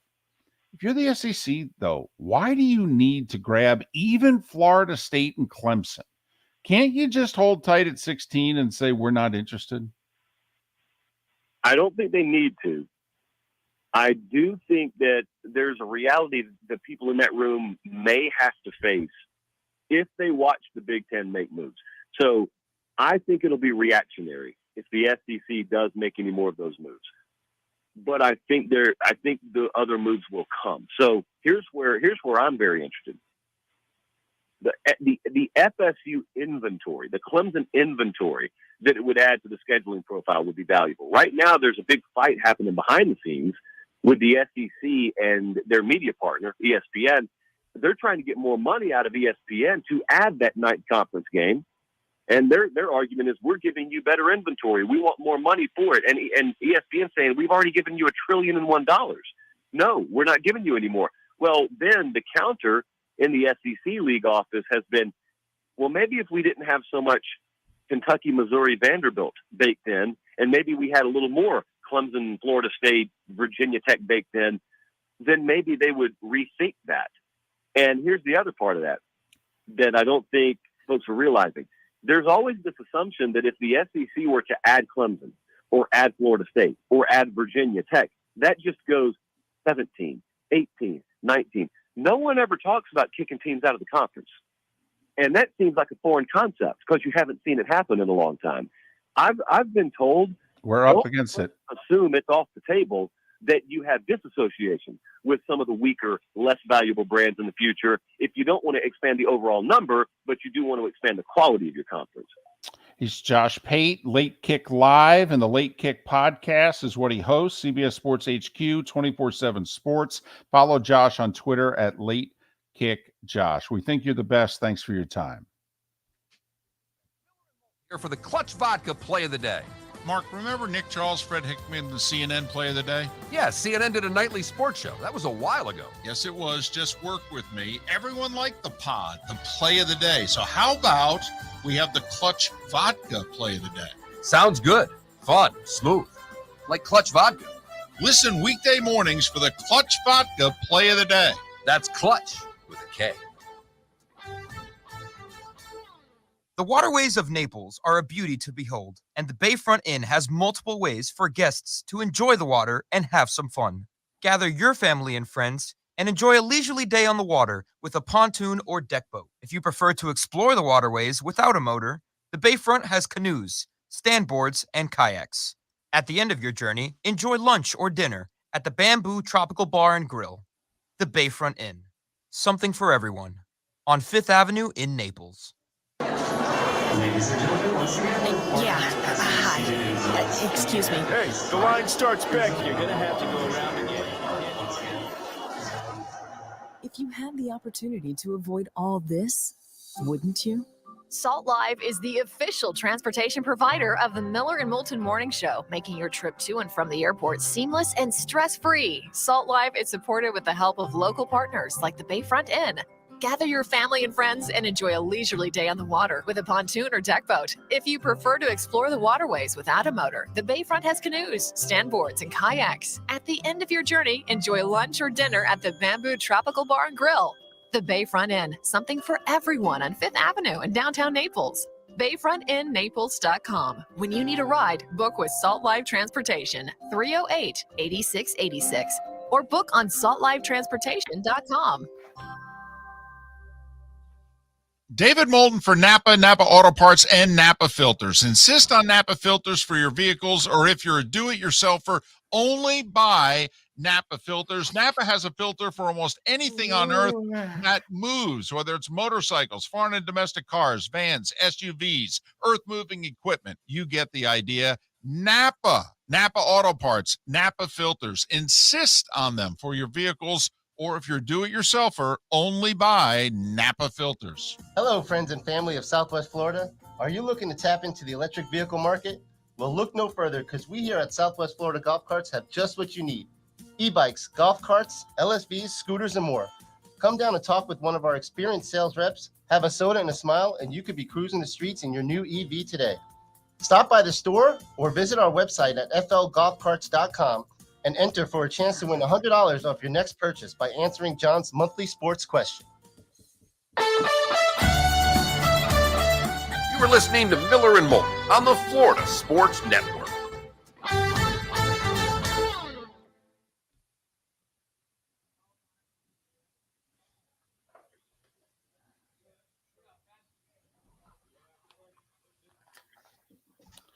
Thank you, Mongo.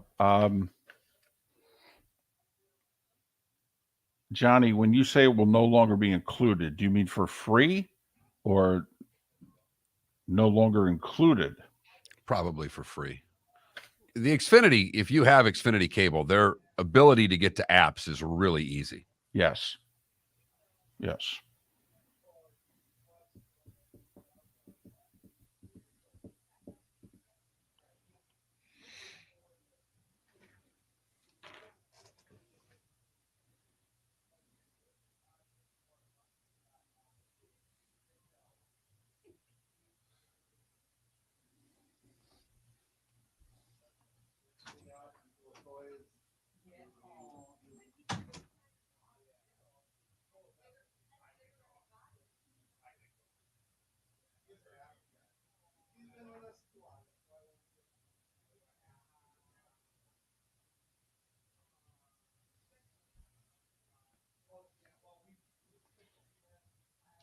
Felipe, are you there?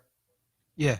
Have you heard about, what I was talking about right before the show with the changes at FGCU? No, actually, I haven't. Yeah, Denise is out. That's crazy.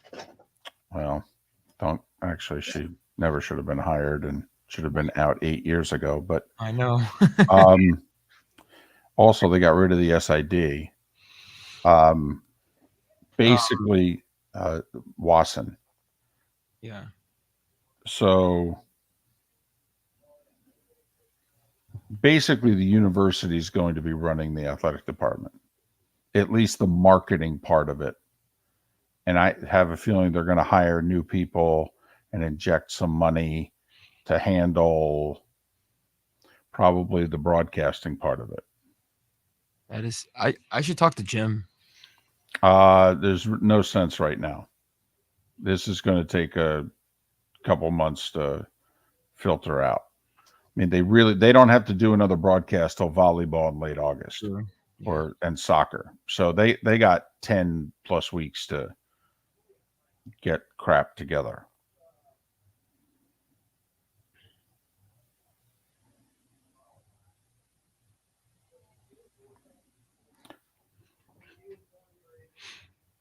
But the guy who I think is now going to become the point person for the athletic department, is Kyle McCurry, who's a vice president of marketing and communications with the university.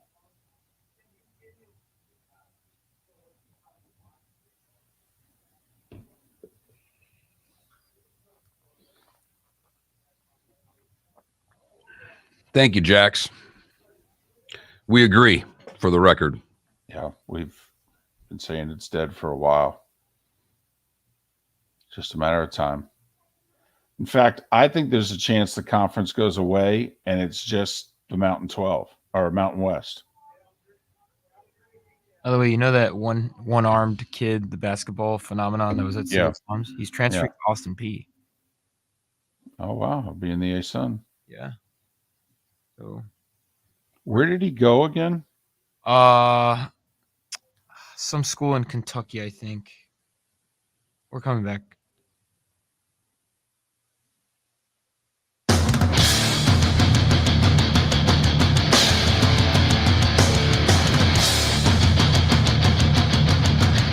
You are listening to Miller and Moulton, exclusively on the Florida Sports Network. And now here's Mark Miller and David Moulton. Bonus hour of Miller and Moulton on this Thursday, the 1st of June. Thanks so much for being with us. Florida Sports Network, floridasportsnetwork.com. We'll get into the NBA Finals again. We'll make our picks officially on the record next segment. Good, bad, and ugly. What's on tap? Today was the day when. Coming up in about 35, 40 minutes time. Do you want to get back to what Josh Pate of CBS Sports and 24/7 Sports just said on our show in the final moments of his appearance? And if you missed either he or Pat Garrity last hour, you can download their segments, floridasportsnetwork.com.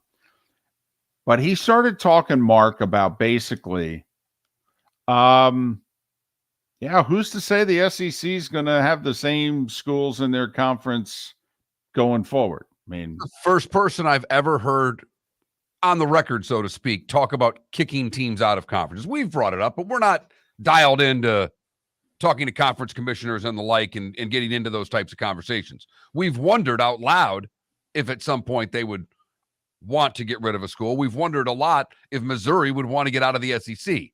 But we've not talked about a conference saying, yeah, we don't want you in our conference anymore. And essentially, I guess, having to buy them out. Well, every conference has bylaws in which there is a legal way to kick a school out of the conference. I mean, Mark, remember like a generation ago, if you were a Division I program, but you didn't average 15,000 fans at your football games, your conference could kick you out of the conference. Sorry, you're not measuring up. And I think Temple got kicked out of a conference football-wise because they couldn't draw enough fans. And wasn't Eastern Michigan in grave danger? Yes. Right. Of losing their MAC status because of football attendance. My understanding, and take it, is you need a reason. You can't just sit down and say, you know what? I think it's time we kick Vandy out of the conference. Let's take a vote.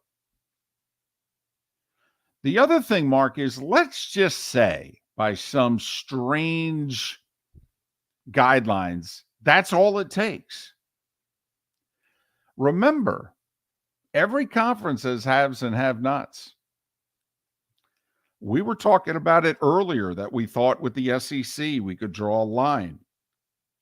The schools that we think will consistently get to Atlanta in the SEC championship over the next 10, 15 years once they eliminate the divisions. And then all the schools that we can put below the line in which we say, quite frankly, we don't even think you'll get there once. Well, don't you think all those schools below the line are going to look around and go, we better vote to protect each other because we could be next? Well, as you made the comment about the SEC and we talked about who would not get to a conference championship, and we just threw out the poll question about Florida by the end of the decade and started talking about the next 17 years, what it would be like for some teams in the conference. Big Ten's getting away from divisions too. You see Indiana competing for any Big Ten titles anytime soon in football? Here's what I think is going to happen in the Big Ten before it happens in the SEC. Like, I don't think schools are going to be kicked out of conferences, which is where Josh Pate went last segment. But, Mark, I do think we're a TV contract away. However long your conference's TV deal is, and that's why I'm saying the Big Ten. The Big Ten actually has the shortest TV deal. Their TV deal, which kicks in this year, is 7 years. It's basically the rest of the decade. The SEC ESPN deal that kicks in a year, that goes for like a dozen years. That's into the middle of the 2030s. We all know about the ACC's TV deal, which goes to like 2035, 2036. Mark, I do think by the end of the current Big Ten TV deal, you are going to have Ohio State, Michigan, Penn State, USC going, why are we getting the same amount of money as Purdue, Indiana, fill in the blank? And I do think they're going to go, yeah, this share and revenue equally thing is blank. And the Big Ten could look at them and say, where are you going to go? And they could look at them and go, with a few phone calls, we could form a super conference in 3 days. Do you really want to play that card with us? Or do you just want to give us a little extra money and tell the Purdues and Indianas of the world, be thankful for what you have? I do think that's a TV contract away. I don't think, because here's the other thing, Mark. Schools need wins. It is the little thing that we don't talk about enough. There's a difference between Saturday and Sunday. And one of the big differences is putting that donut up or an 11-1 or whatever the case may be. And in order to do that, Rutgers and Purdue and Indiana and Vanderbilt and Missouri and Mississippi State and Arkansas all have their place in the college football world. And if occasionally they're really good, that's great. But for the most part, you're a win. That's why you're here. We get all the whole TV thing, whatever. You're a win, man. You're a win. Some cases, you guys helped us get into parts of the country. It helps our recruiting and, our platform, our footprint, whatever. We're all going to be streaming here soon enough. I mean, today, David, if I always check what national, it's about 9 million different national days today. But today is National Say Something Nice Day. Vanderbilt. You know what? They're really smart, so they help the conference that way. And they're a win in everything but baseball. And golf. They're really good at golf. But I mean, in 15 sports, they're a win. Rutgers, you brought us New York City and a win. And we thank you. Yes.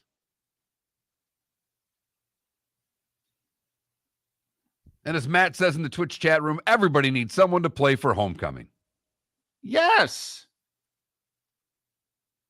I mean, so that's why I don't think the first reaction is going to be, let's draw the line and let's all those schools. Let's replace Missouri and also and Vanderbilt with Clemson and Florida State. Right.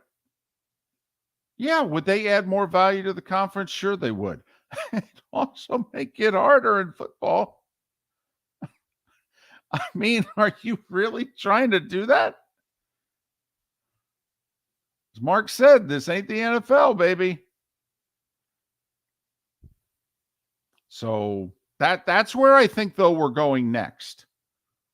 And then once it happens in the Big Ten, There's going to be 4 or 5 college presidents, ADs who call one another.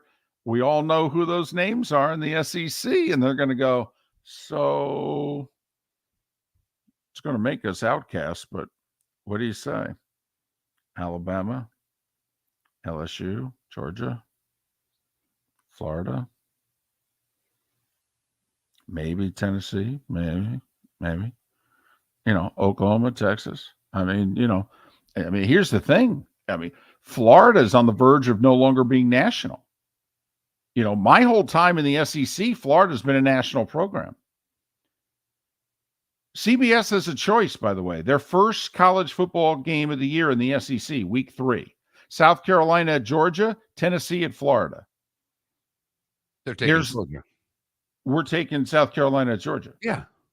Yeah. There's never been a point in the 17 previous years that I've been a part of the SEC on CBS in which we would not have taken Tennessee at Florida.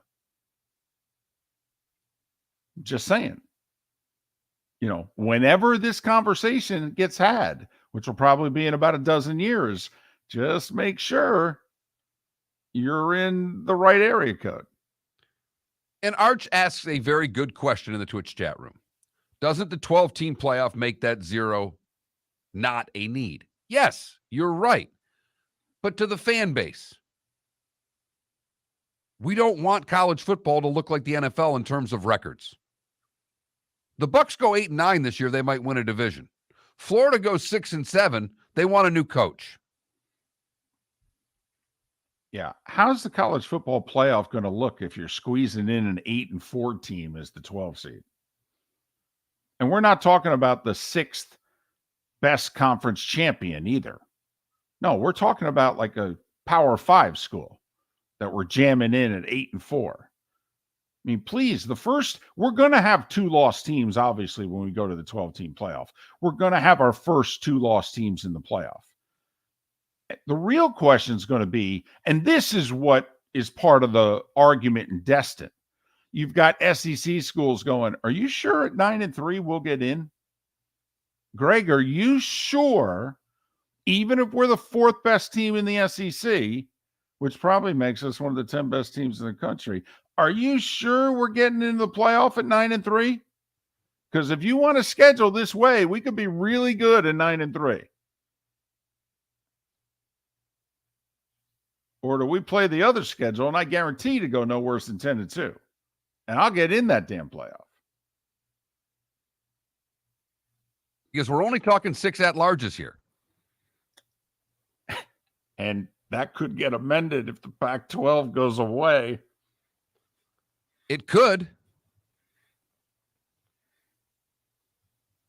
But right now, it's the 6 best conference champions. And then 6 other spots. And will a 3-loss team, think about it. You could be really good in the Big Ten. What if Ohio State, Michigan, Penn State, what if you're USC? You play Notre Dame every year. And what if it's a year Ohio State, Michigan, Penn State are all on your schedule? You could be 9-3. You'd be like the 6th best team in the country. You going to get in the playoff? Or are they going to put a 10-2 Miami in instead of you? But that's what I see coming, Mark. I see the war within the conference where the big boys say, we want a bigger piece of the pie. And it's already started. The ACC did it and got it. So why would the other conferences be that far behind with a revenue sharing model? We shall see. Miller and Moulton. Thanks so much for listening. If you missed any of the show, you can download the podcast, The Good, the Bad, and the Ugly, coming up in 25 minutes right here on the Florida Sports Network. Located on the East Trail, locally owned Naples Tiki Bar and Grill is an outdoor eatery next to the Hitching Post Shopping Center. Island-inspired food with a true tiki theme. The best place in Naples to enjoy the beautiful weather in Southwest Florida. The Naples Tiki Bar and Grill offers a great menu for dine-in or takeout. Enjoy our famous pulled pork, huge burgers, and tiki bar cocktails. Don't miss happy hour every day from 3 to 6 and live music 7 days a week. See you soon at the Naples Tiki Bar and Grill, 11498 Tamiami Trail East. Ladies and gentlemen, once again. Yeah. Hi. Excuse me. Hey, the line starts back here. Ma'am, if your party's not here, you're gonna have to go around again. If you had the opportunity to avoid all this, wouldn't you? Salt Live is the official transportation provider of the Miller and Moulton Morning Show, making your trip to and from the airport seamless and stress-free. Salt Live is supported with the help of local partners like the Bayfront Inn. Gather your family and friends and enjoy a leisurely day on the water with a pontoon or deck boat. If you prefer to explore the waterways without a motor, the Bayfront has canoes, standboards, and kayaks. At the end of your journey, enjoy lunch or dinner at the Bamboo Tropical Bar and Grill. The Bayfront Inn, something for everyone on 5th Avenue in downtown Naples. BayfrontInNaples.com. When you need a ride, book with Salt Live Transportation, 308-8686, or book on saltlivetransportation.com. The waterways of Naples are a beauty to behold, and the Bayfront Inn has multiple ways for guests to enjoy the water and have some fun. Gather your family and friends and enjoy a leisurely day on the water with a pontoon or deck boat. If you prefer to explore the waterways without a motor, the Bayfront has canoes, standboards, and kayaks. At the end of your journey, enjoy lunch or dinner at the Bamboo Tropical Bar and Grill. The Bayfront Inn, something for everyone, on 5th Avenue in Naples. You were listening to Miller and Moulton on the Florida Sports Network.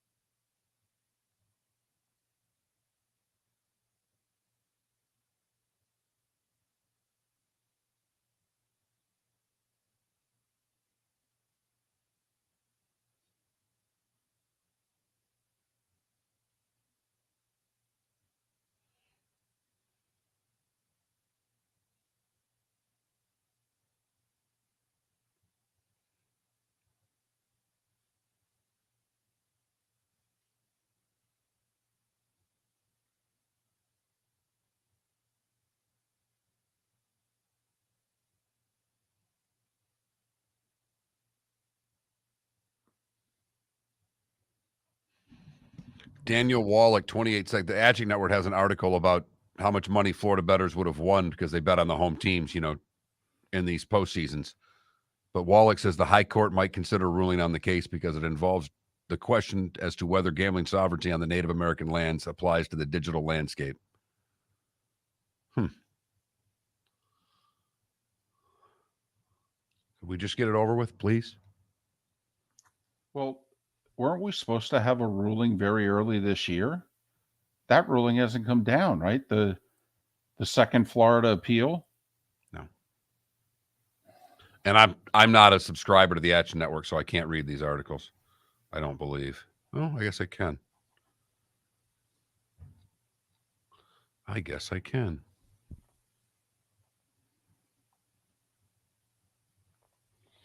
Yeah, RCB, I do think Michigan, Ohio State, and Penn State and USC are going to say to the Big Ten, we're not getting the same share as Indiana.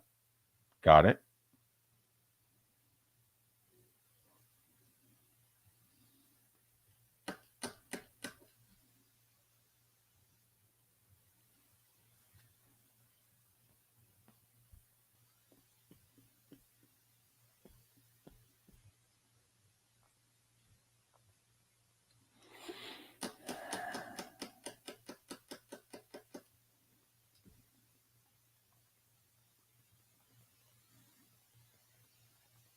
Did you see that Raheem Morris story? Saved a kid from drowning. Helped save a kid from drowning. But goes to credit them making all the coaches do the CPR and all the things from the Hamlin that, to kind of.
Paul from the Dan Patrick Show.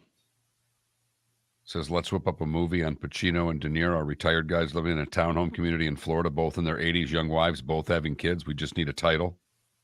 The Oh My God Father. Nice.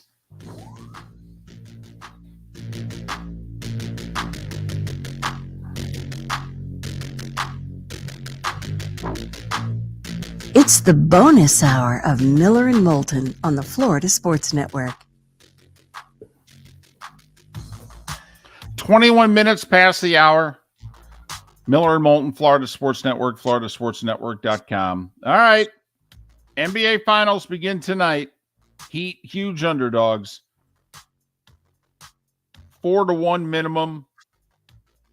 Not just for the game, but for the series. A little bit more of a shot to win this series than they were given, however, by the bettors to beat the Celtics.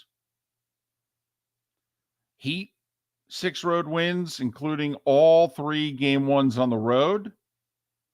Denver, meanwhile, 8-0 at home, haven't played in over a week.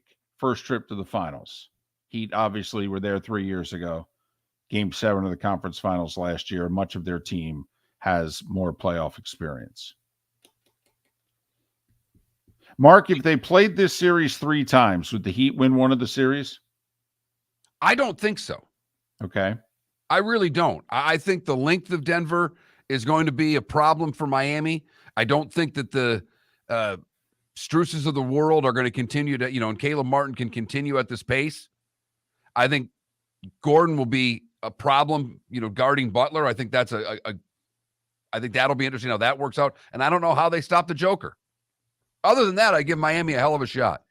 Well, I think you hit on what could be the key player of the series. Aaron Gordon, to me, could be the key player of the series. He's got 4 inches on Butler. He averages 13 points a game in the playoffs, 15 in the regular season. He's a 10-year veteran.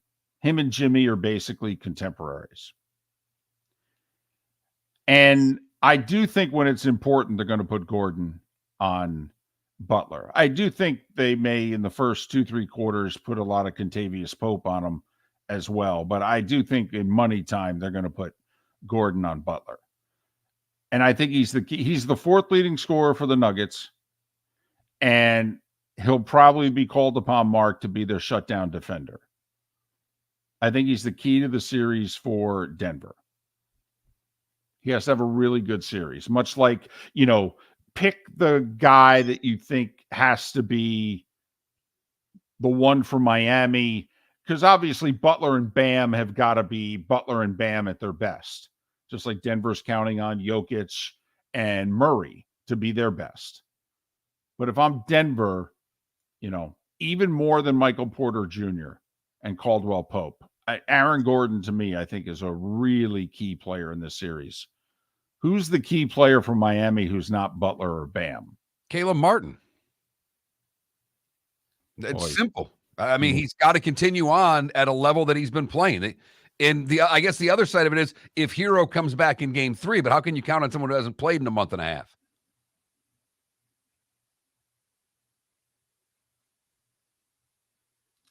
Felipe, you're the biggest Heat fan of all of us. Who answer that? If it's after Bam and Butler, who's the most important Heat player in this series? I mean, I think Vincent has been amazing. I mean, he seemingly took Kyle Lowry's starting role halfway through the season, and he did have that huge 29-point game in Game 3 of the conference finals. But the Heat's shooting, just the way that they've found life and the way that they've found a way to shoot the basketball, I think it has mostly been highlighted by him. I mean, he has been efficient from 3 and from the field. Well, if the Miami team offensively, the one that played against Milwaukee and Boston, shows up in this series, if you look at their field goal percentage and their percentage from beyond the arc, they shot mid-40s against both Milwaukee and Boston from beyond the arc. That's how they pulled off those major upsets. They just beat the Knicks in a rock fight. They shot 31% from beyond the arc in that series and won a couple close games. Obviously, if they're going to beat Denver, they got to shoot the 3 the way they did against Milwaukee and Boston. I just think it's going to be tougher because I think Denver has more length and can be a better defensive team getting out on the 3-point shooters. I agree with that. And if you do look at the Nuggets players, it seems as if they've got a couple inches on the Heat players they're going to be guarding. It does. I will say this, though, Mark. You know how sometimes we feel, well, there's a difference between NFC and AFC and Eastern Conference versus Western Conference. I mean, we always do it with that voice. I think we do. I think at least 7 to 10 times we make those comparisons with that voice. Well, certainly with a voice, right? I think we do. But Mark, when you and I were growing up, they talk about Eastern versus Western Conference basketball? Eastern Conference was tougher. It was just flat out more physical, and they were tougher. Right. Meanwhile, out west, I mean, who's going after the Lakers? It's George Gervin and the Spurs. It's David Thompson and Dan Issel and the Nuggets. Mark Aguirre and the Mavs had a year. Don't forget about even the Sampson and Akeem with the Rockets running up and down the floor. It was pretty. They ran. In the East, they beat the hell out of you. I do think if you look at who the Nuggets have played, Minnesota, Phoenix, and the Lakers, those were not physical teams. I do think Denver and the officiating because of it, Mark, a really big part of this series. If the officiating in the finals is like the officiating in Game 7 especially, but even for large parts of Game 6, I mean, those officials went long stretches where they didn't call squat in the Boston-Miami series. They also had stretches where they called a foul every 13 seconds. But to me, Mark, I think the whistle's important because the Heat are going to want to be physical, and the Nuggets haven't seen it. Well, I think on both sides, if the Heat want to be physical, sure. But at the same time, the Heat want Butler to get to the line 10 times every game.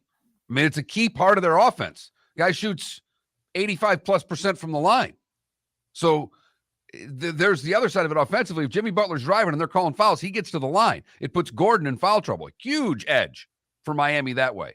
So I understand what you're saying, but it can go both ways. If you're Denver in the last week, the one thing you've noticed is don't go for Jimmy Butler's pump fakes. Just don't go for him. Especially since every guy you'll have on him will be taller than him. Wait for him to leave the ground. He's listed at 6'4". I don't know if he's 6'4". Jimmy Butler's 6'7". He ain't 6'7". No. Have you seen the guys he stands next to? Hey, they listed Barkley at 6'6". Chuck was 6'4.5" tops, and he knew it, and everybody knew it. Jimmy Butler is 6'7". He is not. That's what they list him as. He ain't 6'7". He's no. He's Michael Jordan's height, if anything, which is 6'6". Okay. I'll tell you what. When Aaron Gordon's standing next to him, Aaron Gordon's listed at 6'8". Jimmy's listed at 6'7". You tell me what you think the height difference is when you see him tonight. Listen, I've seen them guard each other. He was in Orlando. Jimmy Butler is 6'7". Okay. All right. And he's 230, so he's big. And another thing that I wanted to mention, I'm not really buying this whole, they're too big argument and Bam is too small, because who did Bam have to guard in round 1? Brook Lopez, who is 7'1", and then Giannis right next to him. Yeah, but Brook plays out in the 3-point line. It's like guarding Al Horford. He's standing in the short corner the whole game. You could guard Brook Lopez. Okay, but he'd shoot over you, but you'd guard him. You'd be right there. Jokic also plays in the perimeter at times, is what I'm saying. But I'm not worried about I'm not worried about the Bam Jokic size in a height matter. I'm worried about the weight matter, one, of him being able to physically do what he wants to with Bam. But I think it's the other 4 players for Denver defensively. Their length defensively, getting out on the 3-point shooters, where Miami has had so much success. I think their length defensively is better than what Boston had. And Boston's a good defensive team, but not a great defensive team. So that's where I'm not talking about anything other than stopping the other players from Miami. What's your prediction? I say Nuggets in 5. I think Heat in 7. Nuggets in 6. And I think it's 1-1, 2-2. I actually think it's a good series. That all being said, I'll take the points tonight with the Heat. I think this is their best chance to get a win. I'll take them in the points both of the first two games in Denver. Miller and Moulton, Florida Sports Network.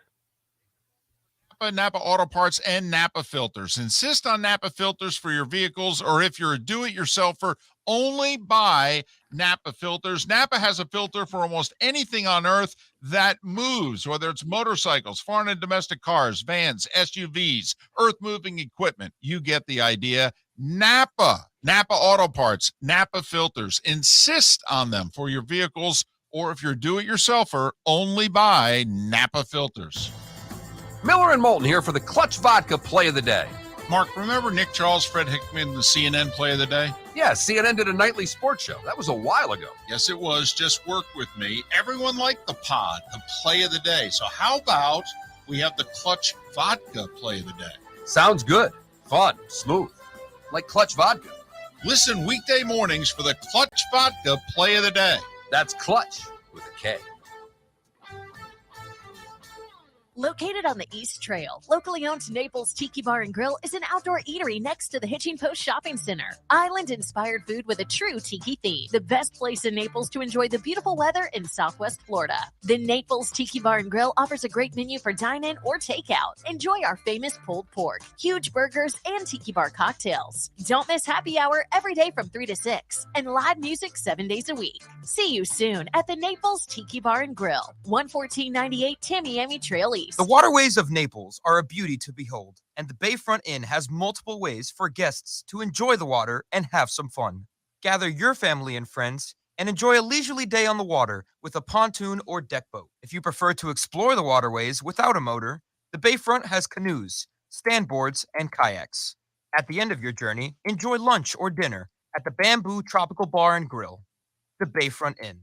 Something for everyone. On 5th Avenue in Naples. You were listening to Miller and Moulton on the Florida Sports Network.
Jax, I don't know. And I like to do the comparison game, but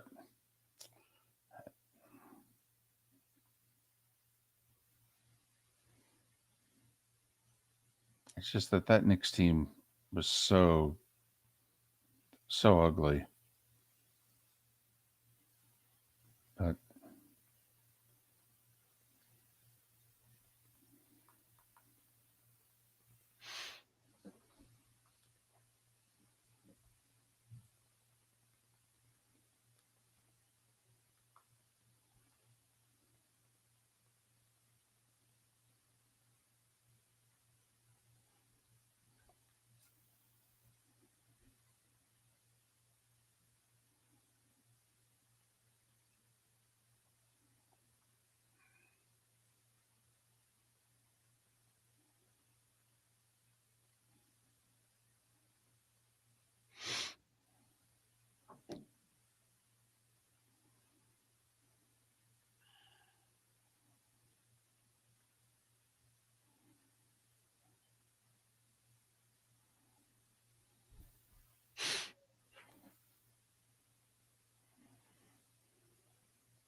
You're listening to Miller and Moulton, only on the Florida Sports Network.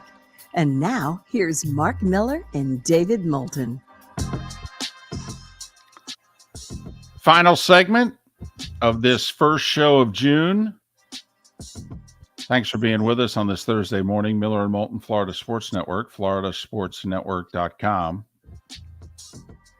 NBA Finals getting underway tonight, 8:30 ABC. Got to wait till the weekend for the hockey. Stanley Cup Final, Saturday night. Kelly Cup Finals, Saturday night. Out in Boise. My cousin was texting me last night, all fired up. He lives in Boise, all fired up about the E-Blades Steelhead Final. Had to give me a little shout. Said he's ready for the finals. He's heading there Saturday. Well, apparently they've been great all year. Apparently they, won the Brabham Cup, most points. Apparently they've been a dominant team all year. That's all I know. Like I've seen them play. Give me a break. Be a tough one for the E-Blades.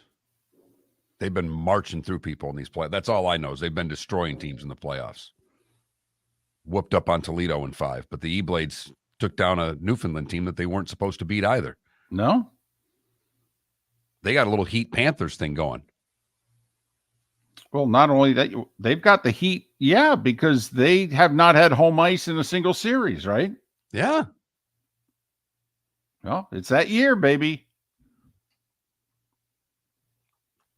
Might need to send them some Pop-Tarts. That might be the difference. Phew, it always is with me. It's time for someone to take back this segment, if for no other reason than to stop David from talking about Meghan and Harry. Here's Mark Miller with Today Was the Day When. I don't have a lot today.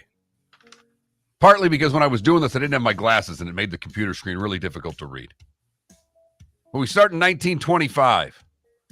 Lou Gehrig comes in as a pinch hitter, stays in the game. It would be the first of his record 2,130 consecutive games. Damn. It's got to start somewhere, right? Right. 1939, the first night game in Major League Baseball takes place in Philadelphia. The Phillies did what they always did. They'd lose.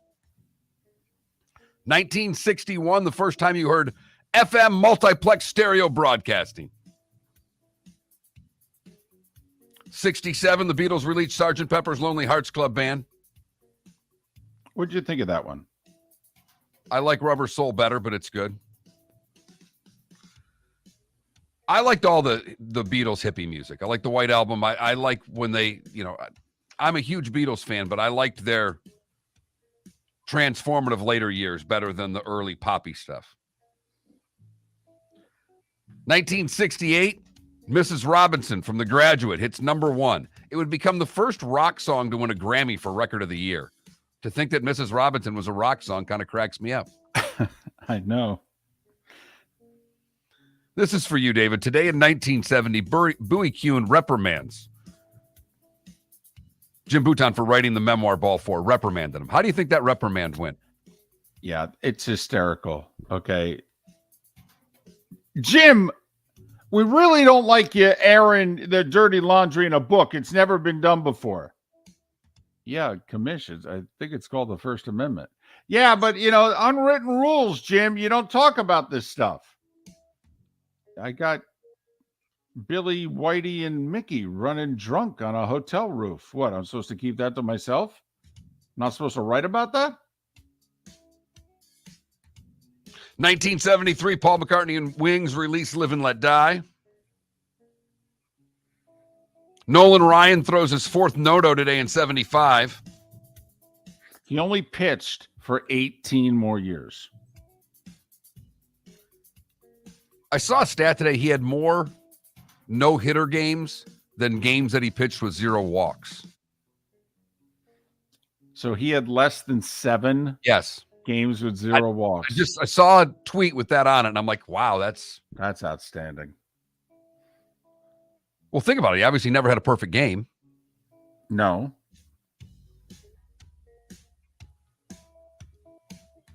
'79, the Sonics beat the Bullets in 5.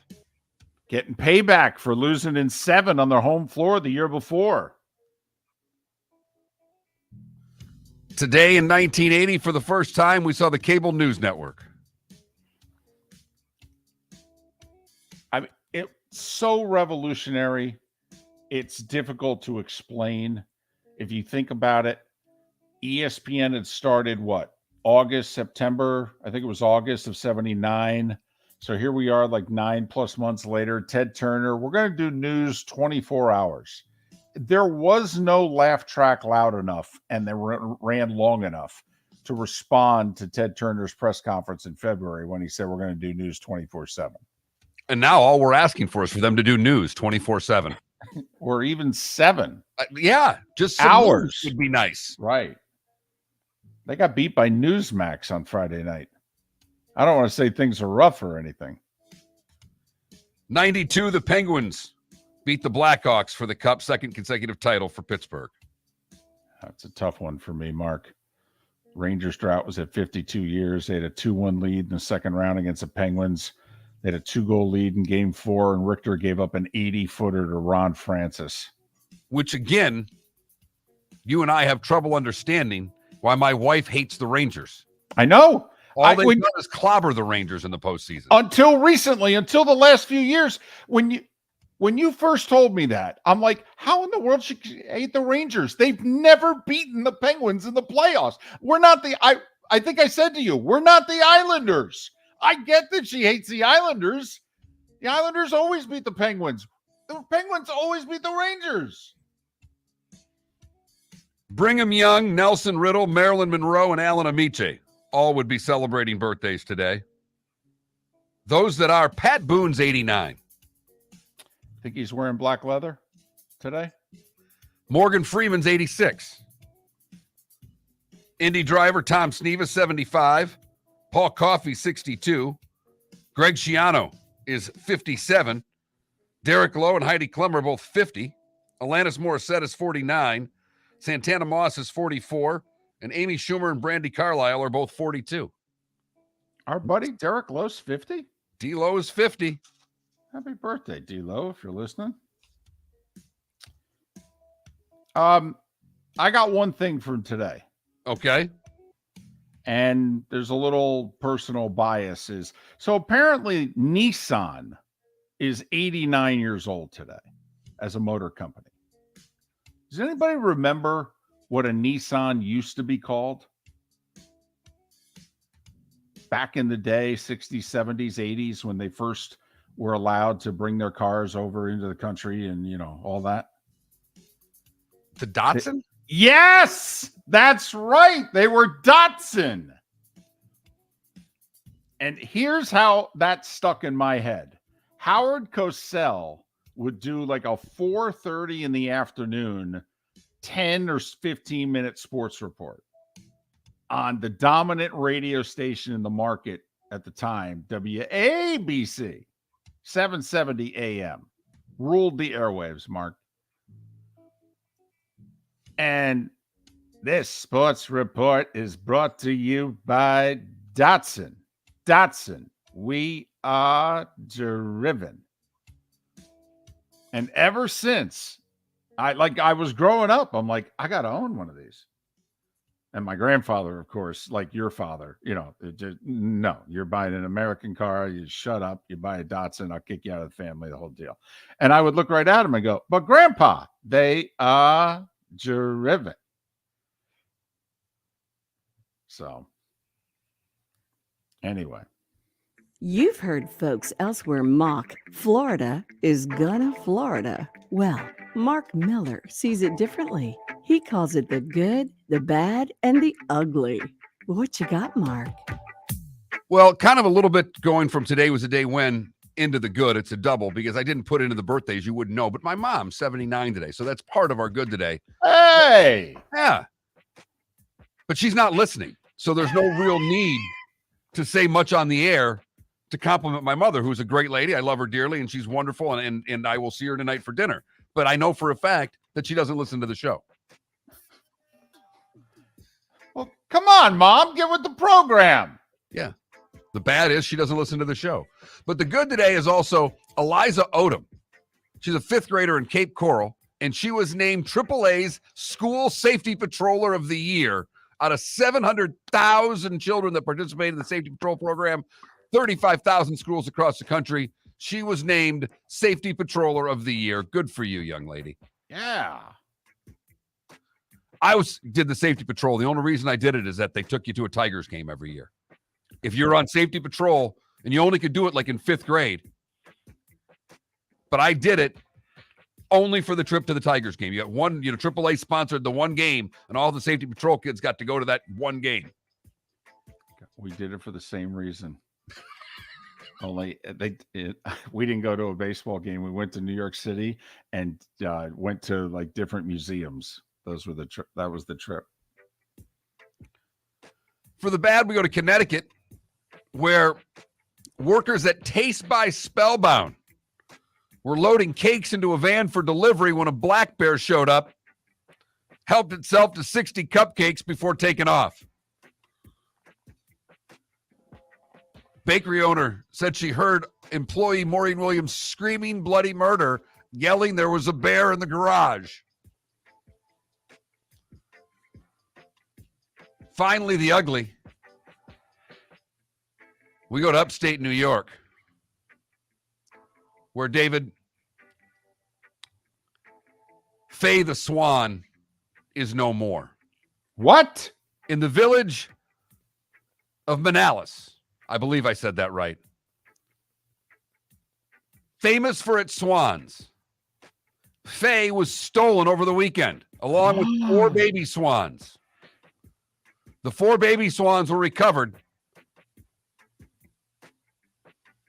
and the suspects were apprehended for their caper, but not Faye, because 2 of the suspects, 16 and 17, were released to their parents because they are juveniles. The third, who was 18, is waiting arraignment. One of the 3 took the swan to his aunt's house, where the aunt made the swan for dinner. No! It's one thing just to steal them as a lark, but come on now.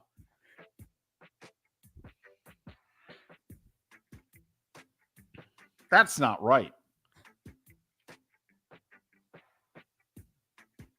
That is the good, the bad, and the ugly on today, June the 1st, 2023. That is not right. Think swan tastes more like chicken or more like turkey? Chicken. So 7 baseball games today, 4 of them in the afternoon, including the Marlins, 110, hosting the Padres, trying to win the series. NBA Finals tonight, 8:30, ABC. Heat, 9-point dog. But We got softball today and tonight, beginning at noon, Mark. ESPN, noon, 2:30, 7 and 9:30. Florida State plays at 7 against Oklahoma State.